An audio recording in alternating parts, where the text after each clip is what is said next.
Assalomu alaykum, hurmatli qarindoshlar. Jasorat munbiriga xush keldinglar. Bugun plansizlar ekranni ochib qoldik, chunki xalqimiz orasida ba'zi qiziq masalalar talashib o'tdi. Bo'libmi bu Xitoydaniki atalmış Yangi Xitoy Federatsiyasimi yoki nima deydi Xitoycha Xinjiang bandapini qurib turmuş. Bu vaqtda xabar chiqqandan keyin xalqimiz orasida qizg'in g'ulg'ul bo'lyotdi, hamma xil ko'z qarashlar bo'lyotdi. Bu vaqtda sizlar nima o'yladinglar? Sizlarning o'ylaganinglarni anglab boqsaq tegishlar bo'ldi. Bu xil inkaslarga qarata bugun hech qanday tayyorliqsizlar va ikki qarindoshimiz bilan chiqib bu haqda ozroq o'zimizniki o'ylaganlarimizni o'rtoqlashmoqchimiz. Bugün ekranımızda Germaniyadan Abdurrahimjon bilan nimadan Erkin Ro'z qarindoshimiz bor, Norvegiyadan. Assalomu alaykum qarindoshlarim, salomat yaxshirdinglarmi? Va alaykum assalom. Yaxshi. Assalomu alaykum. Va alaykum assalom. Bugun yana tuyuqsizda sizlarga xabar qilmaylar, oldin xabar qilmaylar ekranni ochib qoldim, chunki ma'lum inkaslar kelib ketdi, anlasam sizlarga o'xshash inkaslar kelibdi. Ama shundoq bir tem bo'lyotdi, Xitoylar bizlar emas, Xitoy parchalanadi deyotgan. Xitoyning o'zimi Xitoy parchalanadi. Bu Xitoy kommunistik partiyasini yo'qotmasak bo'lmaydiganligi keldi deb hozir o'z oldiga bular bir federatsiya e'lon qilibdimish. Nima deydi? Yangi Xitoy Federatsiyasi degan bir nima e'lon qilibdimish. Buningda bu ishga bosh o'g'uchi Amerikadagi Govingui degan Xitoyga. Govingui degan Xitoy bosh bo'lib, Steve Bannon Prezident Trumpningki sobiq bosh mushaviri Steve Bannonni yeniga olib turib,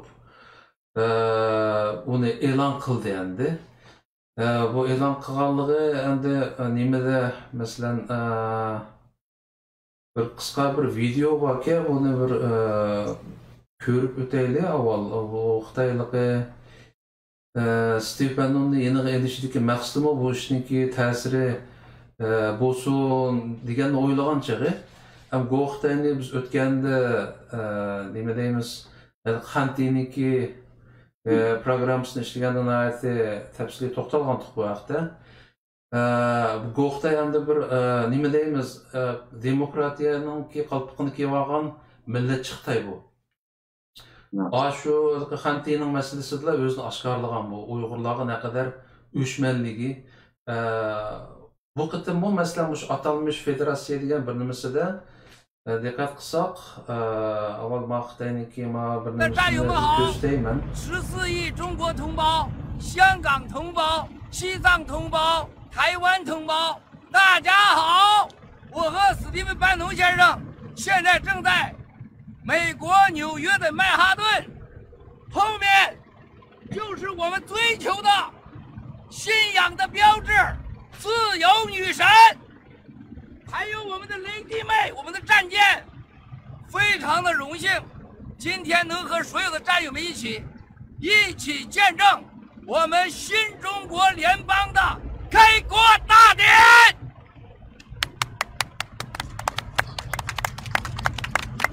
亲爱的兄弟姐妹们，我没有做好任何准备的演讲，我不想说有什么梦想。中国人做梦梦了几千年了，共产党给了我们一个噩梦，现在。Endi qarasanglar og'inlar bu Xitoy ayni vaqtda Mao Xitoy Tiananmen'da 49-yılı Mao Xitoy Tiananmen ravqiga chiqib turib Junhua Yinmin Gonghe-go Shangila deganga o'xshash Mao Xitoyni qo'pib aqimizda qaranglar erkinlik ilohiy New York'daki bizning aqimizda bir uzun urush paraxotimiz deydi. Bugunda deb bo'lib oxirida Mao'ning ovozini do'rab turib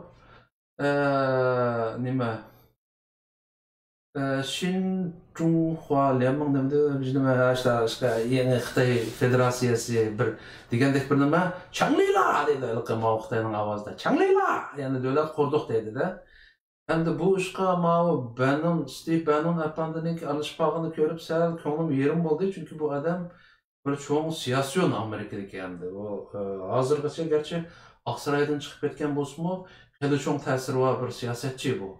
Bo'libmi Uyg'urlarning gapini nihoyatda yaqindan qilib kelayotgan, ham bizga yoqadigan gapdan qilayotgan bir siyosiyon. Bu Xitoyning nimasi bor deganda pulidan boshqa hech narsa yo'q endi. Bu bir puli bor Xitoy. Amaliyotda bir qarqo'saq manqi Xitoy bu endi. Bu Xitoymi shu ishniki ta'sirini bo'lsin deb Mao kim bir nima Xitoy bo'pti. Burunqi futbolchi Xitoydan deydigan bir Xitoy bor. Bu Xitoy endi mana nimada Xitoy davlatida, hozir Xitoy davlatida nihoyatda ta'sir kuchli bir Xitoyda bu. Bu Xitoyni taklif qilibdi, ya'ni bu atalmış yangi Junxo Federatsiyasiniki qurilganligini, uniki nizomnomasini e'lon qildiganga bu Xitoydong degan Xitoyni taklif qilibdi. Bu manqi Xitoy nima debdi? Endi buni bir ko'rib boqaylik og'aylar. 与人类亲密的动物，如猫、狗、猴等。之三，奉行教育是启发民智、欺骗行径。喜马拉雅监督机构是战友们自愿向中国人民和国际社会揭露了中国共产党的非法、邪恶本质与欺骗行径。喜马拉雅监督机构是战友们自愿组成的。 没有政治实体的民间团体，它同法治基金、法治社会一样，得到国际社会承认，受国际法保护，是新中国联邦与国际社会合作，捍卫人民自由，保障财富安全，并与世界各国人士建立相互尊重和共同发展之沟通桥梁。消灭中共是正义的需要。 中共是共产国际资助的，颠覆了中国合法政府的恐怖组织，其在中国的集权统治已发展为彻底的反人类暴行，无视人权，摧毁人性，践踏民主，违背法治，撕毁合约，血洗香港，杀害藏民，逐出腐败，危害全球。更有甚者。 竟以中共新冠状病毒对全世界发动生化袭击。 Bu atalmış yangi qurilgan yangi Junxo Federatsiyasiniki uzun nizomnomasiga bu 40 minutdek o'qibdi bu Xitoy. 20 minut 40 minut aytaver. Juda uzun o'qibdi buni. O'qib debdiki bu Xitoy Kommunistik partiyasi ayni vaqtda xalqaro kommunizm faoliyatiniki mablag'i bilan Xitoydagi ayni vaqtdagi Gomindan qonunliq hukumatini og'dirib tashlab qurilgan qonunsiz terrorist tashkilot debdi Xitoyni, Xitoy kommunistlarini. Shunga bularniki hozirgi hokimiyatimiz qonunsiz, ham bular debdiki, mushu 70 yil jarayonida bu hokimiyatning 70 yil jarayonida demokratiyani o'tadi, Tibetlarni tilg'abdi. Tibetlarni o'tadi, yana xalqni qattiq azdi. Shu sababdan bularni og'dirish bizning haqqimiz degan gapni qildi. Yana o'zlarining Xitoylarga qo'shib Tibetlarni tilg'abdi. Uyg'urlarning gapi yo'q. Anandan keyin yana bir muhim yeri so'zlab o'tib oxirida biz yangi Junxo Federatsiyasini qurgandan keyin biz Tibetga debdi, Tibet, Tayvan ham Hong Kongga oliy avtonomiya beramiz debdi. Ya'ni magipi bizga munosabatli yeri shu. Biz Hong Kongga, Tibetga va Tayvanga oliy avtonomiya beramiz deb Uyg'urni tilga atma qo'ymabdi. Yani Şarkı Türkistan degan narsa yo'q, o Uyg'urni tilga olib qo'ymoqdi. Ya'ni Uyg'urlar tabiiyla bizning bir qismimiz demakchiga bu Xitoymi. Buni mushuningdanmi qarindoshlarim bu Xitoyniki o'tganda Uyg'urni anangni, achangni, akangni, yana jimangni birdan qo'yatdi deb tillab ketishimi bu Xitoyniki naqadar bir faşist millet chiqdi ekanligini shu chaqda ko'rib olgandik. Mush qatamqi atalmış paraxotda turib New Yorkda erkinlik ilayının alıda qurgan atalmış yeni federasyasıdımı Uyg'urlarga hech nima berilmaydiganligini e'lon qildi. Shuningdek bizning Uyg'urlarning ko'ngli yerim bo'lib ketgan gap. Bu yerda ya'ni Tayvanliklarga, Hong Kongliklarga hatto Tibetlarga oliy avtonomiya berdik-a, bizga bermaydik-a. Bizning o'rnimiz nerede bu yeni Cumhuriyet Federasyasınınki deb ko'ngli yerim bo'lib ketgan qarindoshlarimiz oz emasga og'aylar. Bu xabarlarni ko'rib bir kun tanga atishib olgandek nima deyishimni bilmay o'tirib ketdim. Bir turib yig'i tutdi. Demakki oshundoq qiyinlig'i singib ketganki ba'zi qarindoshlarimiz Uyg'urlarning Uyg'ur bo'lg'ach qarindoshimiz deymiz-ku endi. Nima farq chiqdi bundan deganda og'aylar endi ma'lum bir yangi Cumhuriyet Federasyasini quribdi. Bizga hech nima bermabdi, bizni ishchiga olmaydi-ku deb ko'ngli yerim bo'lib ketgan. Ma'lum qarindoshlarimiz deb ketdim. Uyg'urlarga deychi, Urg'uylar desam bo'ladi, Urg'uylarga. Sizlar nima deysizlar deb to'la javob savol kelib ketdi-ku. Sizlar o'xshamaydigan farq gapirayotgandinglar, ma'lum har xil sadolar qavatdi. Sizlarningki bir mushaqda o'ylaganlarni anglasak degan savollar tug'ilib ketdi og'aylar. Ana xo'sh, mushaqda sizlar nimalar kalonlarga keldi? Balki bu xabarni sizlar ham ko'rdinglar. Ma bizniki, ma Urg'uylarniki inkaslarga sizlarning inkasinglar nima? Anglab boqsak. Assalomu alaykum. Hurmatli qarindoshlar, assalomu alaykum. Jasoratning biridagi do'stlar. Endi mana Xitoyninki bu naati suyuq shalloq nima ekan bu? Onunki bir millioner bo'lganligi mo'tazi ishonch qilgim kelmay qoldi ba'zi holda uning qilgan gap so'zlari, yiliqi bir Zaypanova o'xshash qilgan qiliqlari odatda bir siyosiy qiziqadigan odam emas, siyosiy bir sohada faoliyat qilgan odam emas. Iqtisod bilan shug'ullangan o'z iqtisodiy o'z kuchiga tayinib millioner bo'lgan, milliarder bo'lgan bir boyning o'zimi maşallah bo'lmaslik kerak. Balkim Xitoyning xarakteri shundoqdir, tipik Xitoy xarakterida shunday shalloq bo'lishi mumkin. Bundan ilgari Yanjachi, Beijing deydigan danlı Xitoylar bo'lganti. Ularningki ta'qibtirga yomon emas bir Xitoy siyosatchilaridek maydonga chiqqan ular. Ularni o'z vaqtida shu Xitoyninki Kommunistik partiyasi markaziy hukumat organlarida ishlagan Xitoylarga ma'mu Xitoyninki shu davlat bexatarlik ministerligida josuslik vazifasini o'tagan ekan-ku o'ziniki 203 yil avval ifodalaridan. Bu shu cho'ng josus vazifasini o'tagan ekan. Josus deganning bu shalloq bo'lgan narsa. Nayt ta'qib turib nima qo'ygan tutgan tayin yo'q. Oshunda qilgan shalloq odamlarni josusga soldi asos ko'pincha davlatlar James Bond o'xshash. Buningki bunda qarag'an chog'da tipik bir josus xarakteri bo'lishi mumkin buningki. Ammo bir siyosiy xarakter yoki cho'ng bir undaq milliarder bo'g'idek darajadagi bir taroziga to'xtagudek bir narsa yo'q buning gap so'zdan ish faoliyatlarida. Demak buning shaxsiyati shuna bir tayin yo'q narsa.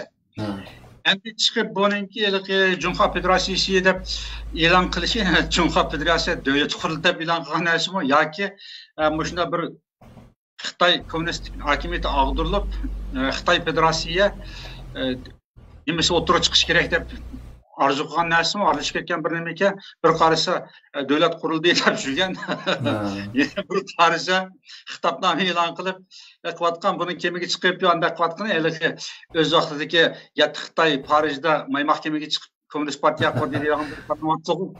Shuning takliflari 1920-yili 10-yillari Parijda shunday kommunist partiya qurgan bo'lsa, 100 yildan keyin mana kommunistik hokimiyatni ag'dirib, Endi qilib mana bir federativ yangi Jungoning qurib chiqqan bo'lsalaman deb o'zini taklif qilib ketgan yeri bu Shallaqniki. Bu tayin yo'q bir nima ekan endi. O'z vaqtning o'zida shu Yanjachi, Beijing, Wuhan'da deyilgan Xitoyniki damliq shu Tiananmen voqeasida rol o'ynagan va shuningki nimasini siyosiy muddaosini, xitobnomalarini g'arb dunyosiga to'shib chiqqan Xitoylarni o'rgashlar bilan beqadar qanday federativ Xitoy o'rgashli o'quvchi ham 22 yoshli 20 yoshli. Mana Xitoylar damliq siyosatchilar, yanjachilar. Endi ular chiqib xeyli yomon emas chet elda faoliyatlarni qilib chiqqan, siyosiy faoliyatlarni qilib, garchi bizga qarshi bo'lsin-u Xitoylarning mavqe maydonlari. Cho'ng Xitoychilikni tashabbus qilgan bo'lsin-u, shu cho'ng Xitoychilik, ya'ni demokratik Xitoy federatsiyasi degan shu narsaga menda qarshi taqib turgan yarashqidek Xitoylar ekan tuqandi. Ma Xitoy endi shundoq bir puchak Xitoy ekanda, Shallaq. Endi buning qishda banoniki yarib qilishi deb munosabatdan besh shuni misol qilib qoldi, uni yerim bo'lgandek bo'ldi.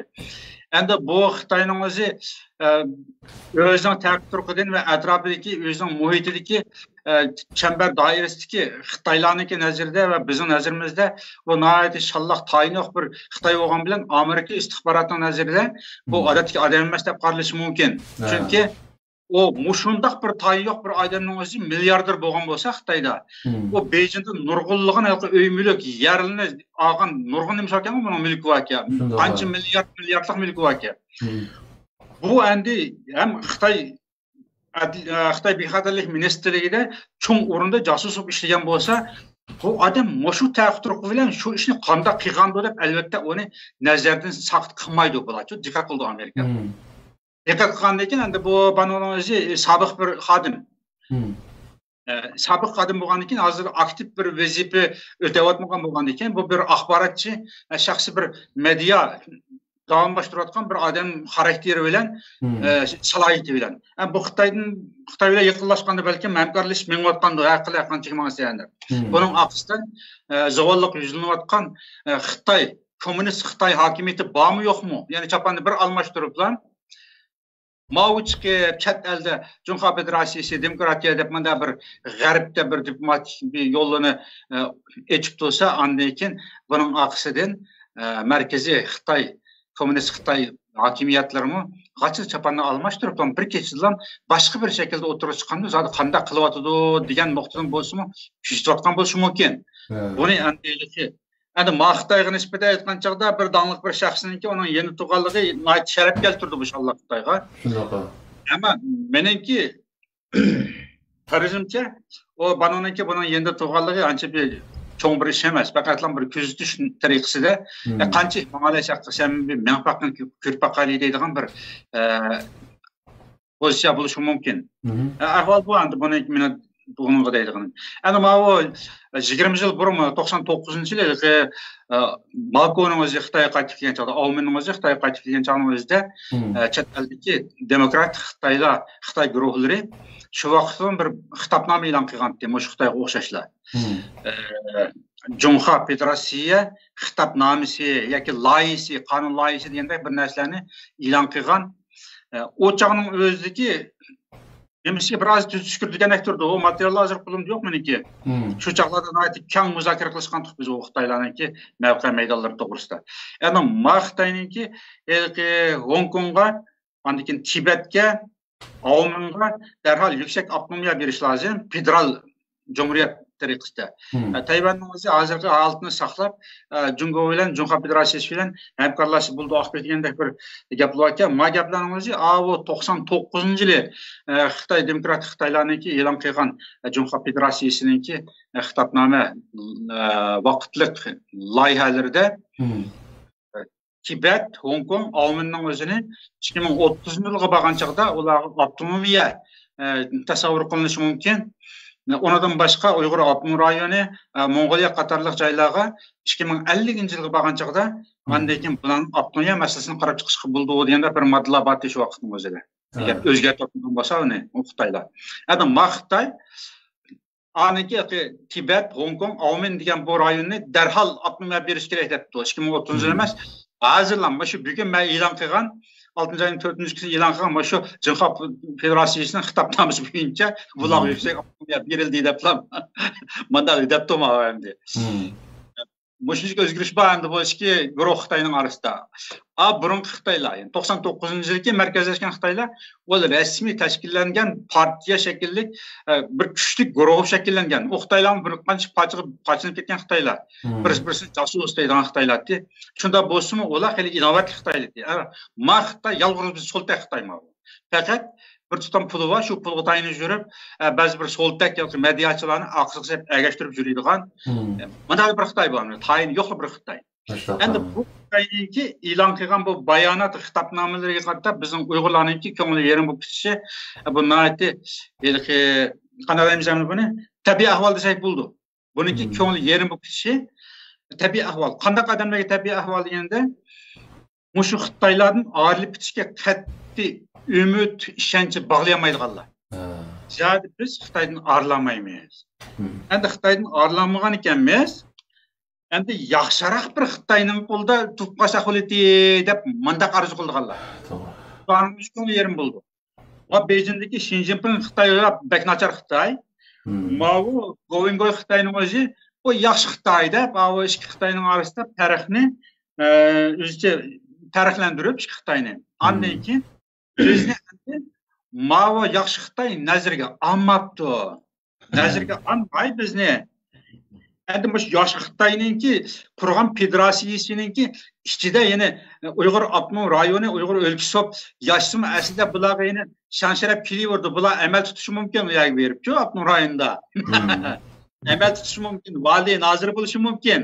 Bu yaxshi Xitoy bo'lgandan keyin yaxshi Xitoyning shafoatida yaxshi kun ko'rishi mumkin. Onu tasavvur qila oladi, lekin Tibet, Hong Kongga o'xshash bizga bir alayda salohiyatni berayotgan bo'lsa, biz andan keyin baxt qo'shib ketgan bo'lsak deb mandaq bir ko'ngli yerim bo'lishi. Bu endi normal ahvol bu, tabiiy ahvol. Chunki mustaqil bo'lmaydigan qat'iy ishonmaydi. Ya biz mustaqil bo'lamaymiz deydi. Shundoq. Yo'q. Unda bo'lgandan keyin endi bular eslib qolgan bir shoh-pitoq bo'lishi kerak. Endi eslib qolgan narsa shu demokratik Xitoylardi. 30 yilning yog'i shu demokratik Xitoylarga eslib kelyapti. O'rkashning o'zimi 30 yil yog'i Tayvanda demokratik Xitoylar bilan hamkorlashib turib, Jumgoni demokratiyaga o'tkazsam, Uyg'ur avtonom rayoniga yaxshi bir avtonomiya keladi deb 30 yil shu kurashni qilgan. Bugungi kunda endi u yig'layotdi. 30 yillik ömrümde ben Xitoylardan shunday yaxshilikni kutgandim, ammo bular bo'lmaydi ekan deb xulosaning 30 yildan keyin chiqadi.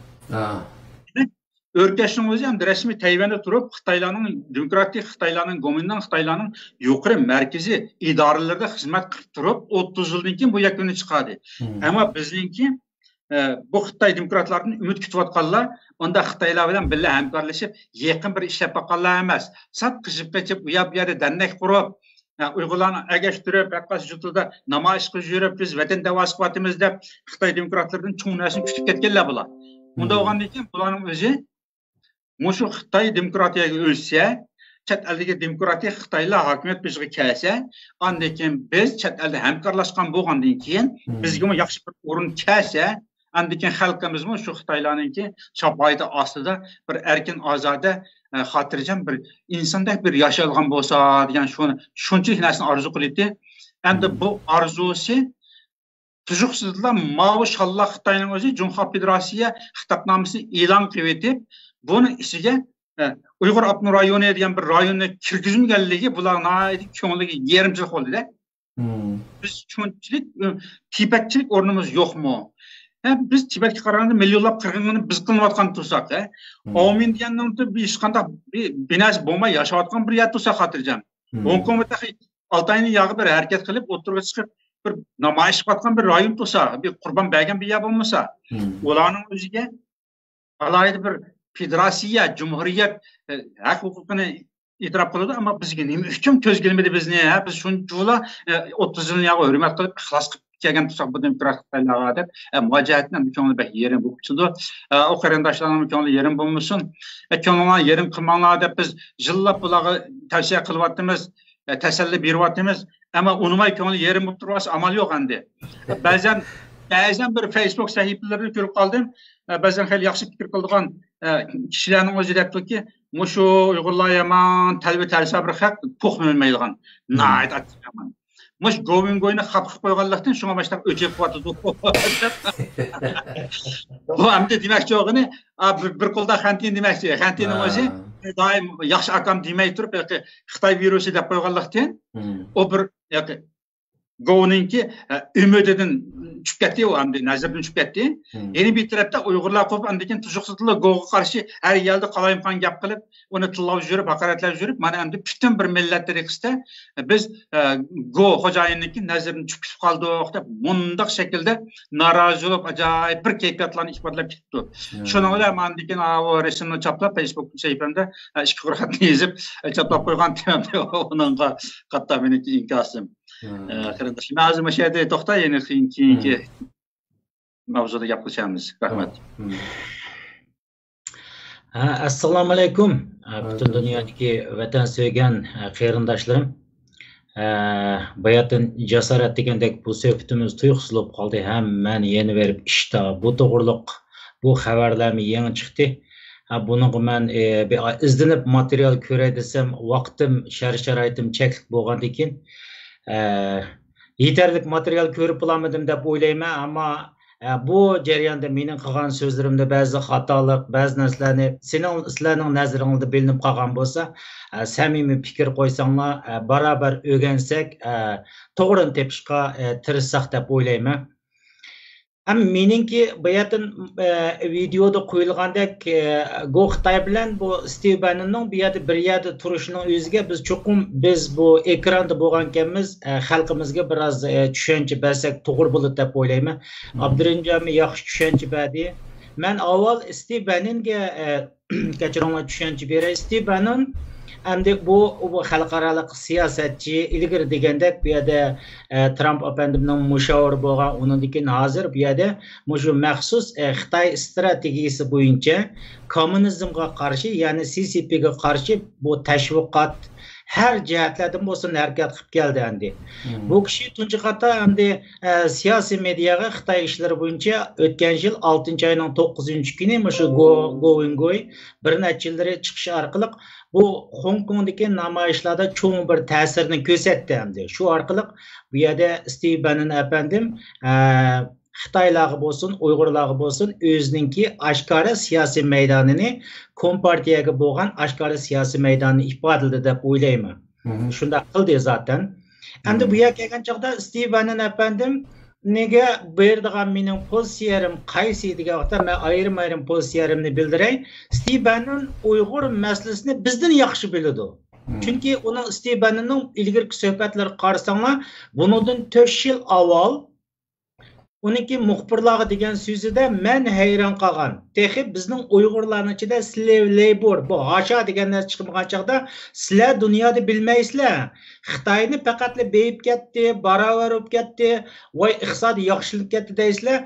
Jungoning g'arbiy qismida ashada Uyg'ur deydigan millat bor, ashlarning bir kunlik ish haqqi $1,5 yetmaydi. Shundoq bir namratalat yashaydi.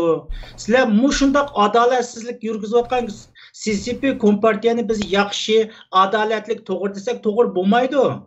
Jungoda Xitoyda odatda bir beyg'on Xitoylar bo'lsa, kam degan chaqda 100 millionga bordi. Ammo sizlar uning ishkirlariga qarab kelsanglar, buning ichidagi iqtisodning taqsimlanishi, haqsizlik masalasi nihoyat og'ir deb shu vaqtning o'zida meni alaydan diqqatimni tortgan. Shuningdek keyin men so'zlarini anglab kelgan. Demakchi o'g'lim nima desa, bizning Uyg'ur siyosatchilarimizning da'voyi ichida, masalan, Uyg'urlarning hasha masalasini menimcha bo'lgan chaqda mushu siyosatchi tunji qator o'tirib chiqqan deb o'ylayman. Bu mediaga tunji qator so'zlagan. Zaten men olgan, ishonmaydigan do'stlarimiz bo'lsa, Steve Bannonning 3-4 yil avvalgi suhbatlarini anglab bo'lsa bo'ldi. Demak, men bu yerda Steve Bannon efendim Uyg'ur masalasini hatto bizdan yaxshi tushunadigan odam deb o'ylayman. Endi men Govingoga kelsak, Govingoning endi bu tarjimonini biroz o'rgandik. Boy degandek bir boy Xitoy ekan endi, lekin madaniyat saviyasi kelsa, odatda 3-sinfni odatda bir o'qimagan bir savotsiz odam endi. Buni fikrlardan, so'zlardan, hayajonlanishlardan, haliqi ba'zi uchurni to'g'ri berib, ba'zi uchurni xato berishlardan ko'rib olib bo'ladi endi. Endi bu mesele aşında ikkisiga beradigan mesele. İkisini bir yerde chiqib qolganligini milletimiz to'g'ri tushunsin, Stebanin bizning siyosatimizni, Uyg'ur masalamizni yana takrorlayib bizdan yaxshi biladi. Bu yerda faqatla Go'nguyni desak, endi shuning bir sayisda ta'layotgan bir dangliq shaxsman deyotgan odamlar desak to'g'ri bo'ladi deb o'ylayman. Endi bu yerda federatsion masalasi chiqqanda hakikaten nurg'un do'stlarimiz bu to'g'riliq gaplarni o'tirib qo'ydi.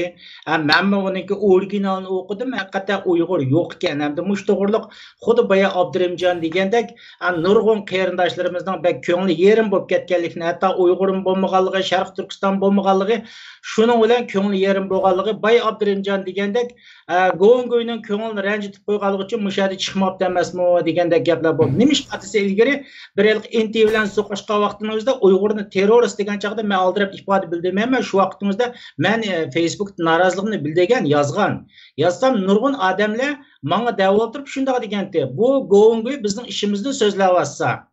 Endi erkin siz qo'p o'tirib Go'ngga qarshi chiqdingizmi deganda ekan, qarindoshlar, bizning maslimizning hal bo'lishi Go'nguyning qo'lida emas. Go'nguyda undaq bir Xitoyning qo'lida emas, bizning maslimizning hal bo'lishi, bizning maslimizning hal bo'lishini Go'nguyning O'zbekistoniga deb qo'yishi, voy sening ish maslingni Oqsaroydek amaldorlar demayman deyishi bilan hal bo'ladigan narsa emas. Bizning maslimizni ani Mike Pompeo apandim har davlatga bos deb kelyotdi. Shuning uchun bu bundaq bir Xitoyga bo'lgan oshiqliginglarni bildirmanglar. O shundaqli bir Xitoy. Oqosimi, qarosimi o Xitoy bizning manfaatimiz. Sizlar ko'rsizlar, bakchi reklama qilmanglar. Degan gaplarni men endi shu tushunchani bergan. Demakki bu yerda millatimiz bilish kerak, bizning maslimizning hal bo'lishi bu yerda bir Go'nguy alaydan rol o'ynaydigan masala emas. Masalaning ig'ir yeniklik darajasidan aytsaqmi. Shuning uchun hozir deyotgandek bir turkum zaten bu Ataydan shundaq bir Go'nguyni so'yarmanlar paydo bo'lib ketdi. Hatto o'zini mustaqilcha devogan insonlarning ichidami.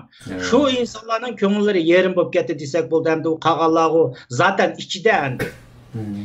Endi miyadma federatsion masalasi kelsak, Uyg'urlarning buning ichida bo'lmasligi, men buni bir odatga tushib qolgan yoki mundaq masala deb o'ylamayman. Sebep nima degan chaqda 6-oyning 4-kuni buning o'tirg'i chiqishi nimadan derak berdi desa, xabaringlarda bor 6-oyning 4-kuni 89-yilgi Tiananmen o'qig'ishlar qirg'inchilik kuni endi. Mush kunning xotir sifatida bu narsani e'lon qildi. Bu narsani e'lon qilib Xitoyga andaq bo'lgan bo'lsa, bizningmi javobimiz ma'u? Zaten bunun bir güçlügerek bir ifade bildiğimiz bu maydanda dünya bo'lgan ekan. Go'nguyim o'zi sakrab turayotgan bir adam bo'lgan ekan bu. Men bir o'zini dangliq siyosatchilarning orasida yashayapman degan ekan bu. Endi bu bir xil shakli sifatida 6-oyning 4-kuni mush bayonotni e'lon qilib, endi Xitoy kommunistik hokimiyatiningki yurikka biroz bir so'g'siz septi desak bo'ladi. Bu yerda Uyg'urlarning bo'lmasligini mening tushuncham ma'u. Demakchi menki bu yerda men boshdan oxir bizning da'voyimizni degan, bizning da'voyimiz globalizm bilan nasionalizmning kesish nuqtasi, talashma nuqtasi. Kim qaysi kuch bizning vatanimizni elib shuni kontrolligini ola olsa, bu dunyoda birinchi super kuch bo'ladigan masala. Shuning uchun Xitoy, men yana so'pitimni yana takrorlayman, mendan takror so'raganlardan yana takrorlayman, bizning masalamiz o kichik masala emas. En hal qilg'uchi masala. Chunki bu Ipak yo'lining boshlanish nuqtasi. Uni Xitoy qo'lida ching tutib tura olsa, dunyoga birinchi kuch bo'laman deb turib, menayotgan ochiq kuch shu yerda. Shuning uchun bu yerda Amerika hukumati buni qarta mushu tadbirni mushadan boshladi. Mening tushuncham. Shu sababdan Xitoy hukumati 3 milliondan ortiq Uyg'urni jazo lageriga akirib oldi. O jazo lager emas, mohiyati Uyg'urlarni go'rageli bilish. Uyg'urlarni go'rageli bilish. Xudo 2 dunyo urushda Yahudlarni qanday go'raga olgan bo'lsa, shunday go'rageli bilish. Hozir ish qilib turdi. Vaqt kelgan chaqda qirib tashlash uchun go'rageli olgandan boshqa hech qanday narsa emas bu. Endi bu yerda demoqchi o'g'im nima desa, bizning masalamiz bu yerda, bizning masalamiz bu Go'nguyning bir odatki bayonotning o'zida tilga elishga arzimaydigan masala asli. Bu dunyodagi cho'ng kuchlar bo'libmi, Amerikadagi cho'ng kuchlarningki bu yerda qanday hal qilish masalasi. Bu yerda bir Go'nguyning chiqarib qo'ygan bir shaxsiy bayonot orqali buniga yotadigan masala emas. Ammo Go'nguyning bu yerda shunday bir savodsizlik nayt aniq turdi endi. Xulosan desak, taqatqan bu yerda materiallarning ichida, yozma bayonotining ichida bu yerda Uyg'ur masalasi bo'lmagan bilan taqatqan xarita butunlay seriq ko'ringan. Jungoning xaritasi seriq ko'ringan. Bu yerda sizlar bu seriq ko'ringan masalasini men bundoq tushunaman. Nima uchun bir davlatning butun yerlari endi qo'yib seriq bo'lib qoldi? Seriq nimaga vakillik qildi? Bu seriq rang nimaga vakillik qildi? Masalaning ochqichi bu yerda mening o'ylanadigan nuqtam. Chunki dunyoning har qanday yerda bu seriq rang kasallikning, o'limning bu alam belgisi bu. Dünyada mesela bir yerde bir qutquzish rayonida bir paraxodlarda qutquzish rayonida kasalliklarni tush bir yoq epmangan bo'lsa, uninga seriq ranglik bayroq chiqaradi. Seriq rang bu o'limning mesela virusning bu yerdagi bir o'lim turadigan, bir yerdagi bir o'limning masalasi bu yerda bir rangning belgisi.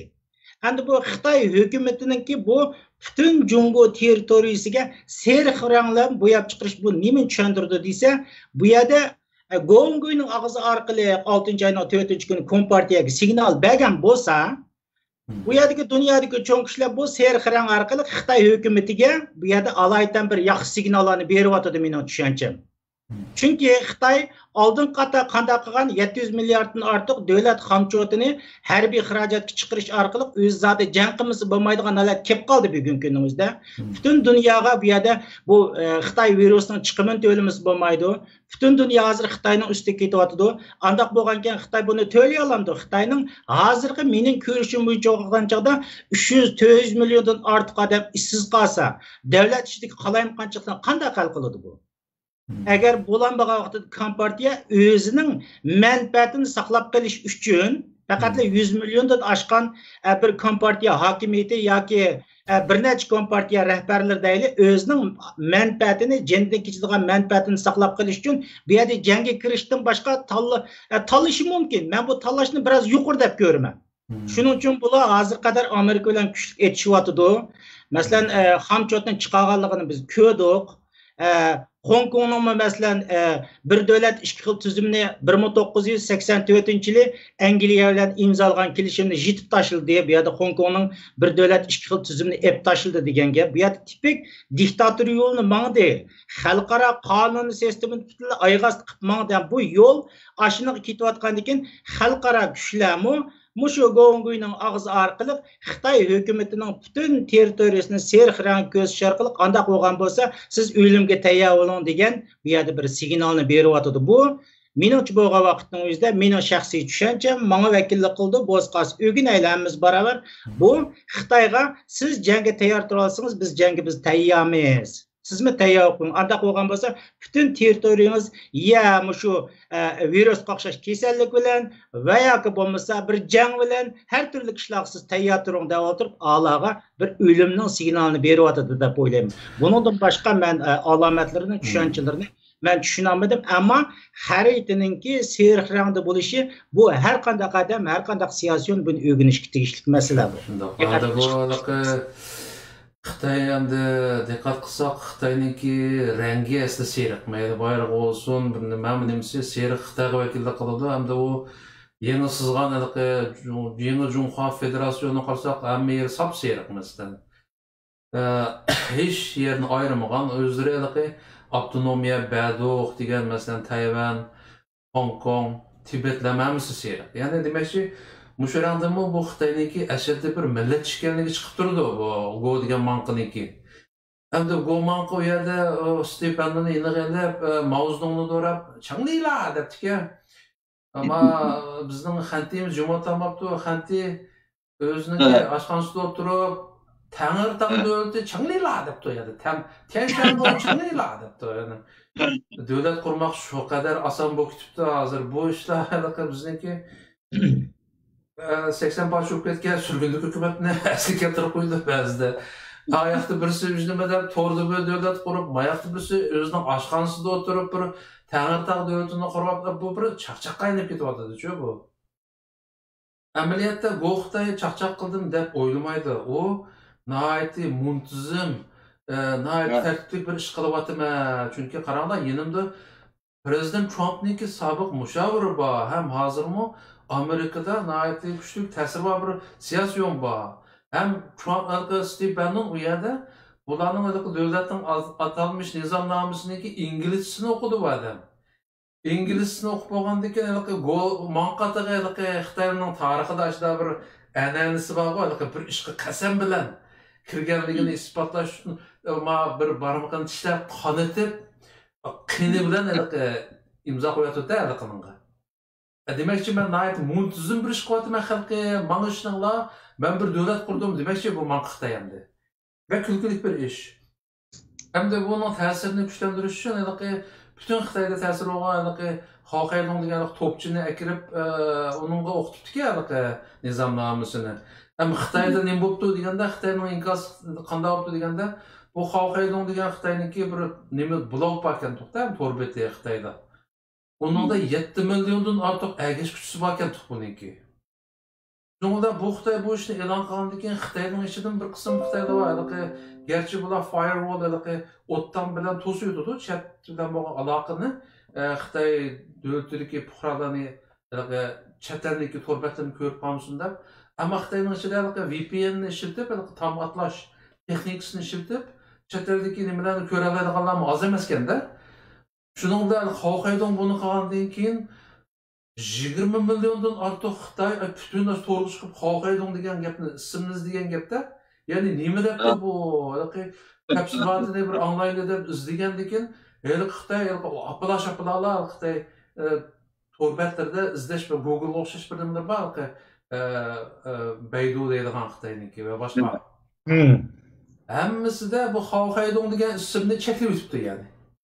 Hatto Xao degan ismni mi cheklab o'tibdi-da, Permedini. Shuningda Xitoyga kirib bu nima deganda Xitoydan Allah deb bilamay qolibdi, ammo Xitoy hukumati bir bayonot e'lon qilibdi, bir tantarbiyaga istimol bir nima. H familiyalik debdi, ya'ni H'ni X'ni yozib turib, H familiyalik topchininki hukumatga qarshi gaplarga qat'iy qarshi turamiz deganda sharafsiz bir meni e'lon qilibdi-da. H familiyalik endi agar bir davlat bir topchi bo'lsa, uning ta'siri bo'lmaydiganligini xalqimiz bilib bo'ldi. Demek ki Xitoyda bu ishning ozdir ko'pdir ta'siri bo'libdi yani. Endi hozir bizga savol qo'yayotganlarni yana shundoq deydi, bu ham savol o'rinsiz bo'lsin, o'rinliq bo'lsin. Mushu yaqinning yog'i jiqishlar bo'lib ketdi, ziyoli chiqib ust birlik degan birini quramiz degandi. Mao cho'ng tashkilotlar bir ifoda bildirmadi. Mana qaranglar, Junxoda o'zgarish bo'libdi, cho'ng Junxo birligi qurilibdi. Uningda bizning ismimizmi atalmabdi. O'rnimiz mi yok ya, bizde Uyg'urni ko'zga ilmabdi. Nemishqa bizdan cho'ng tashkilotlar bunga ifoda bildirmaydi. Nemishqa yana beshini tiqab oldi deydi. Buni qanday tushunsak bo'lganda xalqimizga mayli manga nisbatan bir tetiksiz bir savol bu hamda, ammo bizdan javob so'raydi xalqimiz. Birim deb yeyishmagan bo'lsanglar, nemishqa bizdan bu tashkilotlar ifoda bildirmaydi bunga deydi. Nima deymiz bunga hamda? Bu Xitoyniki Federatsiya bayonnamasiga demdimi? Shunga qarshi ifoda bildirmaydi. Nimishqa ifoda bildirmaydi bizning tashkilotlar deydi. Ya endi buni avyam degandek Xitoyni bek cho'ng bo'lib ketgan bir gap so'zlar bor emas endi. Dushman degan holatdimi?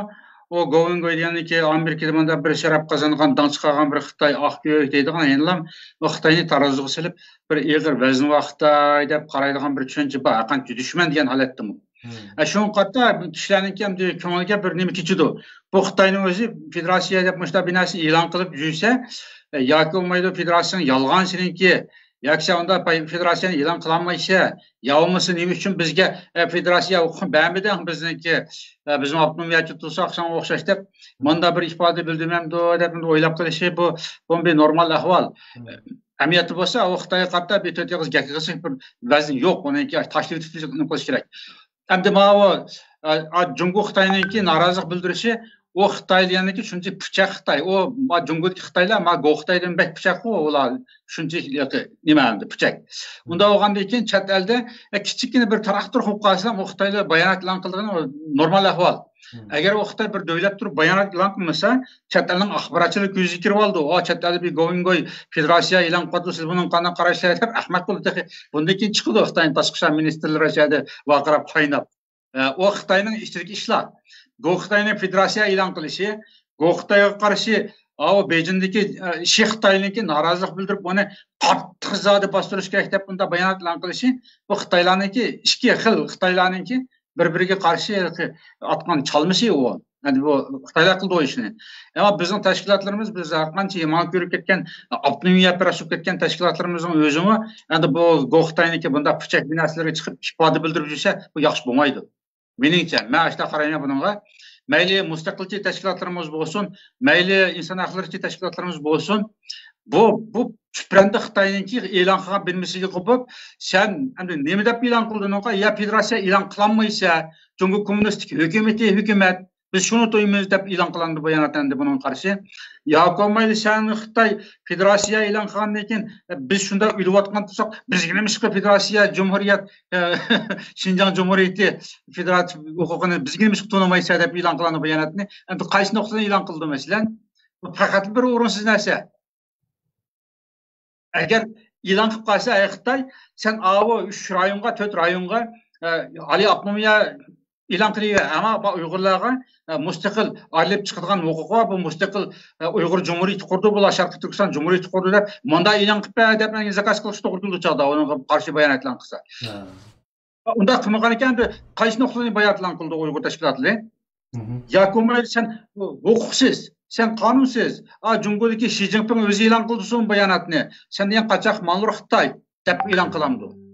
Yo'q, Tibetga, Hong Kongga, Makoga alayda avtonomiya berilsa, bizga nima avtonomiya bermaysiz deb bayonot e'lon qilindi buning qarshi. Bu faqat o'rinsiz bir narsa. Agar qarindoshlarimiz buni yaxshiroq o'ylasa, mushu chupranda Xitoyning qilgan ishini uchun yaxshiroq o'ylasa, u bir yilqi sharafsiz bir narsa. Uning qarta men eng nachar ko'rdigan mushu Xitoy pres, Xitoyning munofiqi deb ketgan bundaq Uyg'urlarning o'zi uni bayonot e'lon qilib qolsa, o bitta pichoq narsa bo'lib qolibdi. Men uni miq ketmayman. Men o'zimniki qarashimda hozirgi Uyg'ur tashkilotlari rahbarlar uni sukut qilib yaxshi qilyapti, ifoda bildirish yaxshi bo'lmaydi unga. Faqat axborot sohalari ifoda bildirib qo'yish mumkin. Erkin Osiyo radiosi bo'landi yoki bundaq boshqa bir shaxsiy media va hokazolar bo'landi. Mala o'ziniki nomidan bir fikrlarni bayon qilib qo'ysa, xuddi biz men fikr bayon qilmoqchimiz, bir narsa qilib qo'yish bo'ladi, ammo uni maxsus bir rasmiyatli holda bayonot e'lon qilish, uning qarshi bir narsa o'tirib qo'yish qat'iylab bo'lmagan bir narsa. Siyosiysizlik xatolik bo'ldi. Men bu nuqtani olg'a suraman. Endi qarindoshlarimiz to'g'ri tushunish kerak. Har qancha o'liya Xitoy ketgandan uni ulug'bek cho'ng ko'rib ketgan bo'lsa-mu, unda Xitoyning Xitoyning e'lon qilgan binasiga gap so'z bo'lmaydi. 99-yilda Junxalanbang deb shu vaqtda Xitoylar shu vaqtda e'lon qilgan chog'da, u vaqtda qonun loyihasi, vaqtli qonun loyihasi deb e'lon qildi. Shu vaqtning xitobnomasi bor shunga o'xshash. Mana bir narsa borki, shu xitobnomiga uni men bir kecha tong'atqich o'qib chiqib 2 kun garam qoldim. Aytganlar bek xomush. Bu tayinli bir narsa. 99-yilda rasmiy taroziga to'xtaydigan Xitoyning bir davlatninki sistemaga o'xshash e'lon qilgan. Ammo shu chog'ning o'zidami Uyg'ur rahbarlar faqat Xitoyning pesiga eslib turib, biz g'arb dunyosiga to'nilvasak bo'ldi deb, demokratik Xitoylarningki oqisini yugurib yuradigan rahbarlar ko'ngli yerim bo'lib ketgan. Shu vaqtda Beijingga telegram selib, prezident bundan 2050-yilda qo'ysa, keyin qoladi bu bo'lmabdi. Shu Tibetlar bilan bir qatorda 2030-yilda mana shu Oliy avtonomiya osib bo'ldi deb, menda bir qilib bergan bo'lsalar, orqaga kirib deb, bir yolvorib yurgan ishlar bo'lgandi. Ammo u Beijing men buni tutmayman, uni Xitoyning Beijingga josuslar qilish u deb ashta javobni berib, ardi yo'q bo'tgan. Shu chog'ning o'zida Uyg'ur tashkilotlari, Uyg'ur rahbarlar o Xitoyninki 2050-yilda Uyg'urlarning avtonomiyasiga qarab chiqmaydigan narsaga alayda bir bayonot qilib ketmagan. Faqat shaxsiy munosabatlar qista Beijing'ga yolvorib dattöklarla bir ish olganti. Endi bugungi kunda qo'pib Uyg'urlarning o'zi hozir Amerikada Uyg'urlar uchun qonun ma'qul bo'layotgan, mundaq bir saviyaga yetgan chog'ning o'zida munda bir mong'ul cho'p chiqibdayninki, o'ynagandek qilib qo'ygan bir narsa bayonotlan qilsa, bu ig'ir chiqibdi Uyg'urlarningki, nimasi nupoz chiqibdi. Endi bir masala ma'vo Xitoyninki, nima uchun buni e'lon qilinishi, endi ma'vo 5-oyning oxirida qanchinchi kunisi, 20-chi kunisi, nima deymiz, bir odam Tibet bilan Hong Kong, Tayvan to'g'risida mustaqillik loyihasini o'tirib qo'ydi-ku. Endi binosiga qarata bir taktika deb o'ylab qolmayman buni, ya'ni bir tarafdan. Amerikaniki Avam palata kengash palatalari agar shu loyihani Trumpga huquq berish, Tibetninki mustaqilligini, Hong Kongning mustaqilligini qaror qilsa bo'ladi degan huquqni prezidentga bersak bo'ladi deb bir taklifni o'tirib qo'yibdi qo'yilgan odam. Koreya nima deygan mutaqallim. Shu loyiha agar ko'zga cheliqib Amerika rahbarlarininki favqulodda Avam palataga, kengash palatalariga kirib muzokara qo'yilib qolsa, agar Uyg'ur qonuniga o'xshash shu qonunmi yo Tibet qonunlariga o'xshash bu loyihaning o'zimi ovozini o'tib Trumpning qo'liga tushib kelib qolsa, u vaqtda Jumboning o'zi ig'irlikni yo'qolib qoladi deb mashallah Xitoy darhol bu ishni o'tirib chiqargan bo'lishi mumkin. Nima qiladi deganda, bu Jumboning ichki ishi. Amerika hukumati sizlar buningga mustaqil bo'ladi, bo'lmaydi va hokazo deydigan bunda huquqni Trump apantiga sizlar bermanglar. Buni bəsənlər faqat mənə birinlər, Cungo demokratik kurashchiligi birinlər, Himalayalar çoxçiligi məndə biz qoşuş küzətçiləri birinlər. Amma sizlər aralashsanlar bo'lmaydi, Jungoning ichki ishi degan bir signalni o'tirib qo'ygan bo'lsa kerak. Endi bu shuni o'ylab, balkim bu loyihaning o'zini agar Avam palatalariga, kengash palatalariga yo'llab qoladigan shu qilib qolsa, yilki mustaqillik loyihasini o vaqtda amniki ya bu Jungoning ichki ishi deydigan nurg'unlagan Xitoyparast millat vakillari chiqishi mumkin. Buni hozir o'yingo'y Xitoy demokratlari o'zi o'tirib qo'yadi, shunday qilish lozim. Biz buni qo'l tiqsak, Jungoning ichki ishiga qo'l tiqqan bo'lib qolamiz deb fikr qilish ehtimolini ko'z qilib, ya'ni nazardan saqlab qolmaydi. Bu Xitoylarning darhil taktikalari buni elki lekin biz Uyg'urlar bilan bu Xitoyniki ishning hech qanday bir aloqasi yo'q deb aytgan chog'da. Bunga qarindoshlarimiz norozi bo'lishini hech qanday bir ko'ngli yerim bo'lib, ma qurultay degan Xitoyparastlar optimiyatchi nima qilib bayonotlan qilmaydi, surgunlik hukumat nima qilib bayonotlan qilmaydi, bunga qaynab yurishningki ancha zurati yo'q deb qarayman. Shu Balkim mushu orqali shu Xitoy shu masalan shu hujjatining o'ziga, masalan federatsiyon hujjatining o'ziga Uyg'urlarni zaten bu yerda ismini tilga olmasligi orqali bu yerda menchi bo'lgan chaqda ashular bir bu nuqtada boy deb o'tgan chaqda o'zining zaten bu tishib yotadigan masala emas. Bizning masalamizning hal bo'lishi uning tishib yotadigan masala emas. Bu bir xalqarалық masala. Ben ilgili sözlerimde mi dep ötüp kettim. Xitoy aytgan vaqtida Hong Kong, Tayvanning ayrılıp qolishi, mana uçuvatgan ikki qanotdan ayrılıp qolganlik bo'ldi. Ammo bizning vatanimiz, ya'ni Sharq Turkistondan ayrılıp qolish masalasi Xitoyning taltikis bir o'lish masalasi bo'ldi. Shundaqda buning eg'irlik masalasini tilga o'tirib, shunga bu odatdagi bir bayonot bo'lgandan keyin bayonotni sizlar deb o'tgandek, buni qo'ltirib turib, mundaq cho'ng masalalarni kirgizishga kirgizmagan deb o'ylayman. Yana birisi andin bu yerda 6-oyning 4-kunini buniki doim qildigan orzusi, masalan bu yerda Tiananmen o'qishlar qirg'inchiligining kunda 6-oyning 4-kunini xotirlab, ba'zilari shunday deydi, biz mish-mish parangni anglaymiz. Zaten buning burunda tatib deb qo'yatgan gapi, mushu Yangi Jungoning qurilgan kuni davlat bayrami kuni 6-oyning 4-kunidan bo'ladi degan gaplarni chiqdigan bu Xitoychi. Mush orqali bu yerda bir o'zining bir shaxsiy fikri qatorida bu yerdan o'xshash siyosiy yo'llarning ancha-muncha yeni resimga tushib yurib, zaten men bunda qila olmayman. 6-oyning 4-kuni shu Yangi Jungo mana shu federatsiyon shaklida bu davlatning bir davlat kuni bo'ladi degan nuqtada bir fikrlarni o'zining bir shunday bir amaliyotga yetmaydigan fikrlarni o'tirib qo'ygan deyman. Yana bir qanday qilish orqali Uyg'ur millatining bu yerda pozitsiyasini kuzatyapti deb o'yladim men, mening tushuncham. Qanday degan çağda mesela hazır bir türküm qarindoshlarimiz qopab, bunu qurgan bazı taktikalarga tushib qolishi mumkin. Voy bu yerda Uyg'urni tilg'anmabdi, voy biz federatsiyani xohlamaymiz, u deydi-ki u yerda. Keyin chiqib o'tirib, demak siz o'tirib xohlaydi ekansiz buni. Bizning hech qanday narsamizda tilga olmasak, bizning tishimiz batadigan masala bo'lmagandan keyin, bu cho'ng masala bo'lgandan keyin, biz buni tilga olmasak, siz o'tirib federatsiyani biz xohlamaymiz deganligingizda ta'tirusga tushsansak, sen tushirib qo'yibsan, ani biz xohlaymiz degan berib qoladi-ku aningga. Kirish bo'lsa-andi. Bu yerda bir shu masalada aytgan chaqda Uyg'urlarning pozitsiyasi qaraganda dedik. Yana birisi Uyg'urlar tam mushkam qadar oz bo'lsin, kuchli oz bo'lsin. Bu yerda talab qilayotgan masala boshdan oxir mustaqillik masalasi. Bizniki medyada bo'lsin. Yana birisi andin Uyg'urlarning bu yerda bo'layotgan masala 2 milliondan 5 milliongacha bo'lgan va undan jiq bo'lgan lagerda turayotgan go'ragilgan masala. Erkiy qirg'inchilik masalasi. Erkiy qirg'inchilik masalasi u sal qaraydigan masala emas. Bu masalani, o erkiy qirg'inchilik masalasini bu yerda o'tiriblar, bu go'nguydak bir Xitoydan chiqiblar, andaq bo'lgan bo'lsa erkiy qirg'inchilik uchirgan bir millatning masalasini bu federatsion shaklda hal qilib yetaman va yoki boshqa shaklda hal qilib yetaman desa, o tish batmaydigan masala, o cho'ng masala u. Chunki bizning masalamiz Oqsaroydan chiqqan shu o'tganki Uyg'ur inson huquq qonuni qarasanglar, Krista Smitning degan gaplari bor shuningda, u chiqaydi. Bu tipik erkiy qirg'inchilik masalasi deydi. Erkiy qirg'inchilik ma'vu.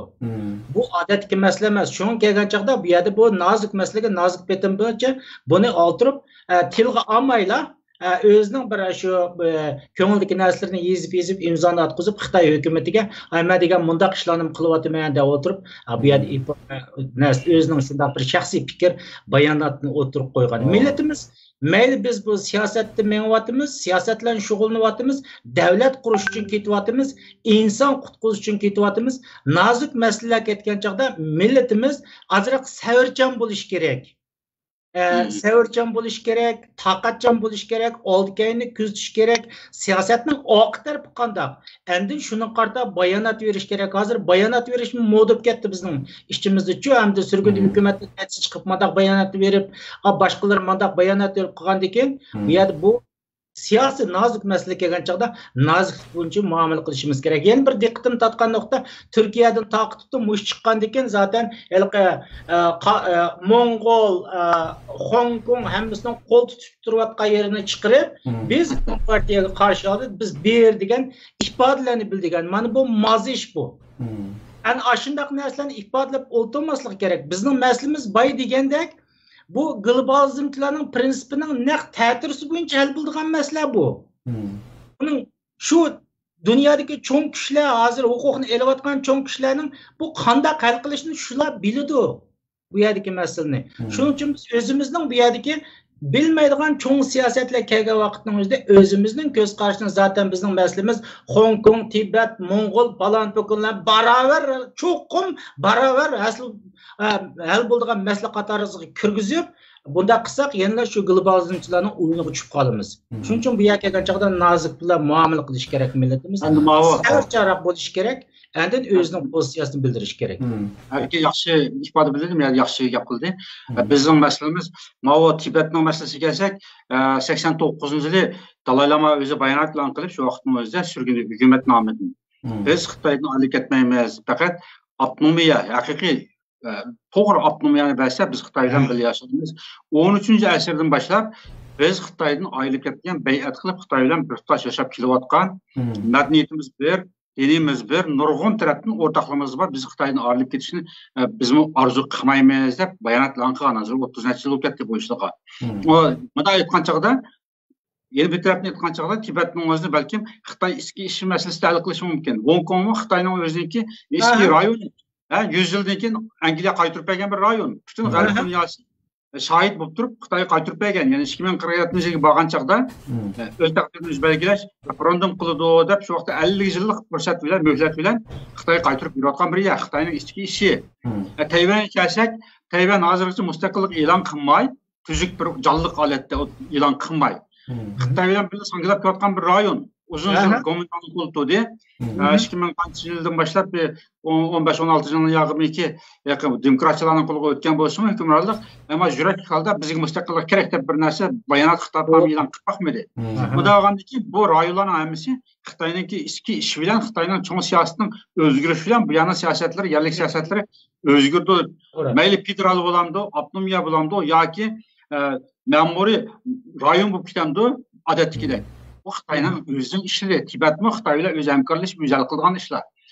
Bizning apirib bilan o'zicha bog'lab qo'yib bu 94-yil 12 oydan boshlab o'tirib chiqqan narsa Erkin efendim shu Amerikada demokratik Xitoylar, hamda Sharqiy Turkiston vakili Erkin efendi, ondan keyin Mo'g'ulning bidoni bir adam olmuş Germaniyada yalnız namoyish qilib yuradigan.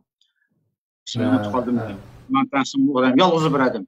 Shu to'rt taraf birlashma yig'ini deb 94-yil 12-oyda Amerikada ishlar bir yig'in ochgan bo'ladi. Shundan boshlab hozirgacha bu yoqqa choplish menga darajanga o'xshash. Tibet, Hong Kong va hokazo hammamiz bir tutash deb Amerika deganga o'xshash. Qo'lni qo'lga tutib hammamiz Xitoyga birlikda qarshi turamiz dedi.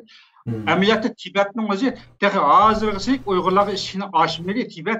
Tibet davası Uyg'urlarga qani chopinninki qo'yinni ochmaydi. Nimishqa deganda Uyg'urlar bölgüçü millat deydi bular. Mushu o'z taqdirini o'z belgilaymiz deb 2004-yil 4-oyda qurultayni o'zgartirib dunyoviy qurultay qilib biz o'z taqdirini o'z belgilab xuddi Tibetga o'xshashlan demokratik usul bilan nima bo'lsa xalqimiz nima tanlasa shu vaqtning o'zida shuni hurmat qilamiz degan munda mavqega o'tib bo'lgandan keyin Tibet Uyg'urlarga ishini ochmaydi. Nimishqa deganda bular hamon bir kun mustaqil bo'ldi. Xitoyga hech qanday o'rtoqligi yo'q. Bular madaniyat o'rtoqligi yo'q, din o'rtoqligi yo'q.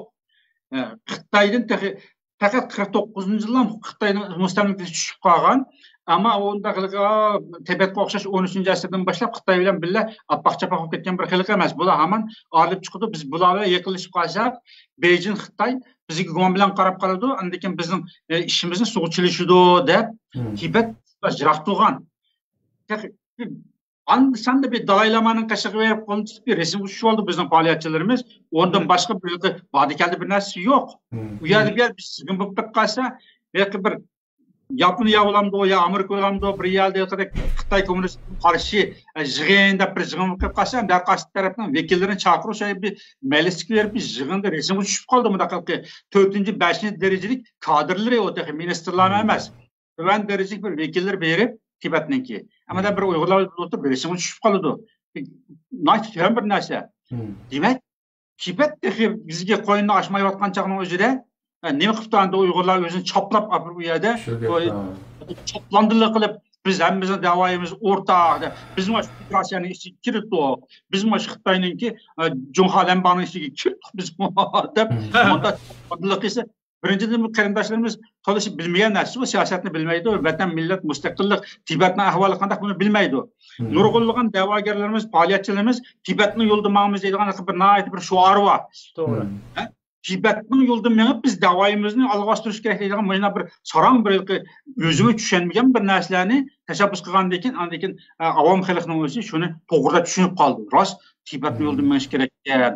Tibet o $7 milyon pul nepti o bizim pul asaqman deb Uyg'urlar sarflagan ekan, Saudiya qilgan ekan-ku, pul qizirib ketgan gap.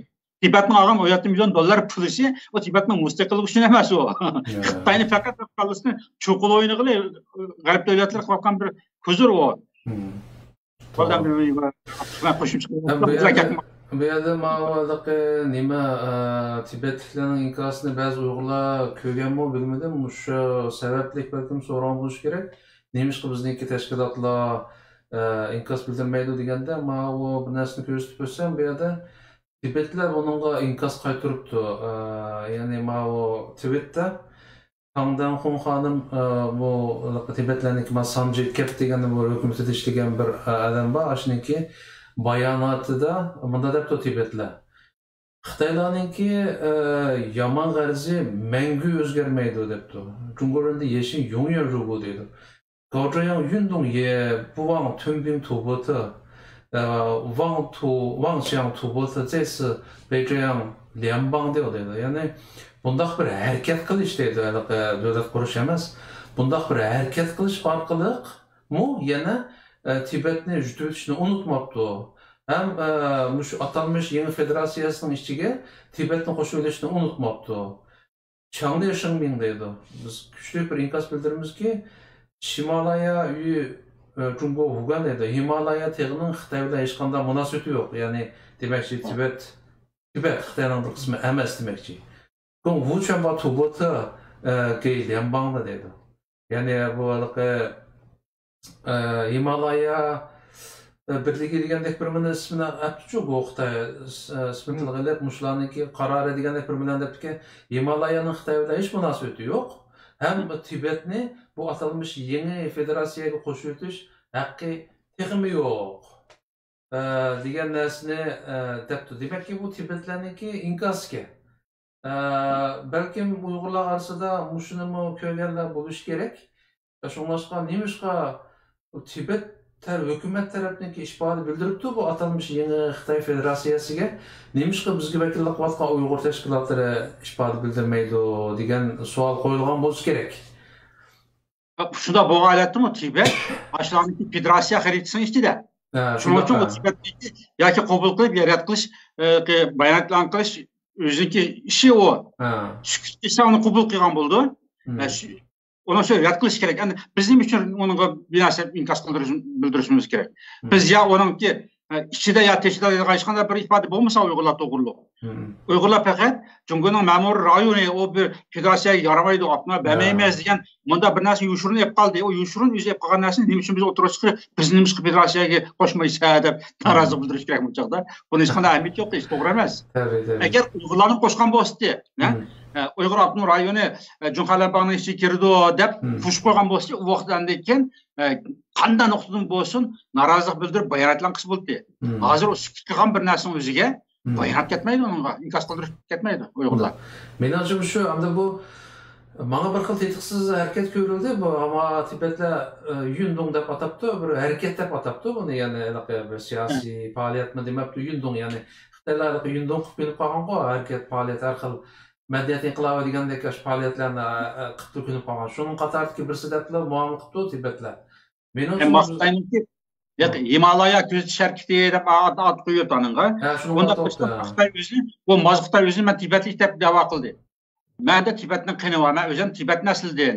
Buni dalaylama bildi, biz gaplashganda, mo'sh Xitoyning o'zi 2019-yilmi 4-oyda e'lon qildi. Bir yil avval buni e'lon qildi. Shu Germaniya axborotchilar berib buni intervyu qildi. Mana bir narsa buniki moz yeri. Endi o demakchi o'g'ini biz Jungoning markazini Himalayani asos qilmaymiz demakchi-da. Men Tibetlik bo'lgandan keyin necha vaqtdan ham Xitoylar boshqurdi. Endi biz Junxalabang qilib, endi biz Tibetliklar boshqurmaymiz. Bunda moz suyuqlik bir maydon yushirilgan. Yeni bitirib qanchaqda biz endi Tibetning Himalaya kayisi kammen sümürüp olduk. Himalaya tutup endi Himalayaning g'arbiga ko'z tikimiz degani bu. Hindiston tarafga ko'z tikimiz biz. Yani bunday ma'noni bildirdi. Agar cho'ng Xitoychilik yoki bosmachilik nazariyasi aytgan chaqda. Bu asli faqat buni ish qilmasman. Birisi men o'zim Tibetlik. Endi Himalaya kuzatdi, ya'ni Himalaya Tibet bu işğal Jungoning bundan keyingi istiqbolini Tibet davomlashtirdi. Biz yuqorilikimiz ham bir ma'noni bildirishi mumkin, o'zining sallaqligidan o'tirib qolgan. Yana birisi cho'ng Xitoychilik nazarini aytgan chaqda, mo'sh Himalaya kechib kamini biz singdirib bo'ldik endi. Tugayib yarkish. Endi Himalayaning g'arbiy tarafga qaraymiz, Hindiston tarafga ko'z tikimizga ma'no ifodalaydi. Buni Himalaya ko'z harakati degani. Men uchun shu. Ammo Tibetlar nacharlik javob beribdi, sizning Himalaya bilan aloqang yo'q. Himalaya Xitoyning bir qismi emas. Sen bu atalmış yeni federasyonga Himalayani qo'shib olma, Tibetni texim qo'shamaysan debdi. Ya'ni ularning pozitsiyasi aniq. Endi bu haqda bu yeni Xitoy federatsiyasi haqida bir o'zimizniki o'ylaganlarimizni xalqimizga topshirgan bo'ldik. Shuningdek, bizning nima o'ylayotganimizni qarindoshlarimiz bilib oldi deb o'ylayman. Endi yana bir masala, endi bizga qo'yilayotgan savollarning ichida shu yaqinda Uyg'urlar orasida nihoyatda ta'sir qo'zg'ayotgan bir tema bor. U o'sim nima desanglar, shu o'tganda bir daraxtsizlig'andi. Bir daraxt yopirmoqlarga nurg'un nimadan esib qo'yibdiki, tashkilotlarning logolarini. Uningga palto chapqanlarning ichida haliqi 3 ziyali Türkiye'deki üst birlikni etiraf kıvat nime tergib kıvat kalla, muşunu kurumsak bulmaydı da teşebbüs kıvat kalla, ulamı oğa kılıp bu derekniki uğlunu çana ötüp demiş. Hem de onu çana vatkan Xitayın bakı, palıkta neyzi bizimle turdu, hem de ularının düşmenden de hem muşu.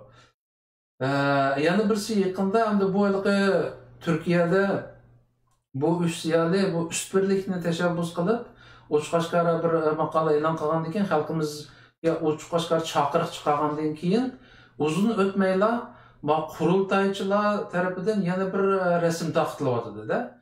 Ham bu rasmga qarasak, jiqli bir bilan tizib olib chiqib jiqli bir logolar bor. Shu daraxtning ustidagi logolar bor-da, shu.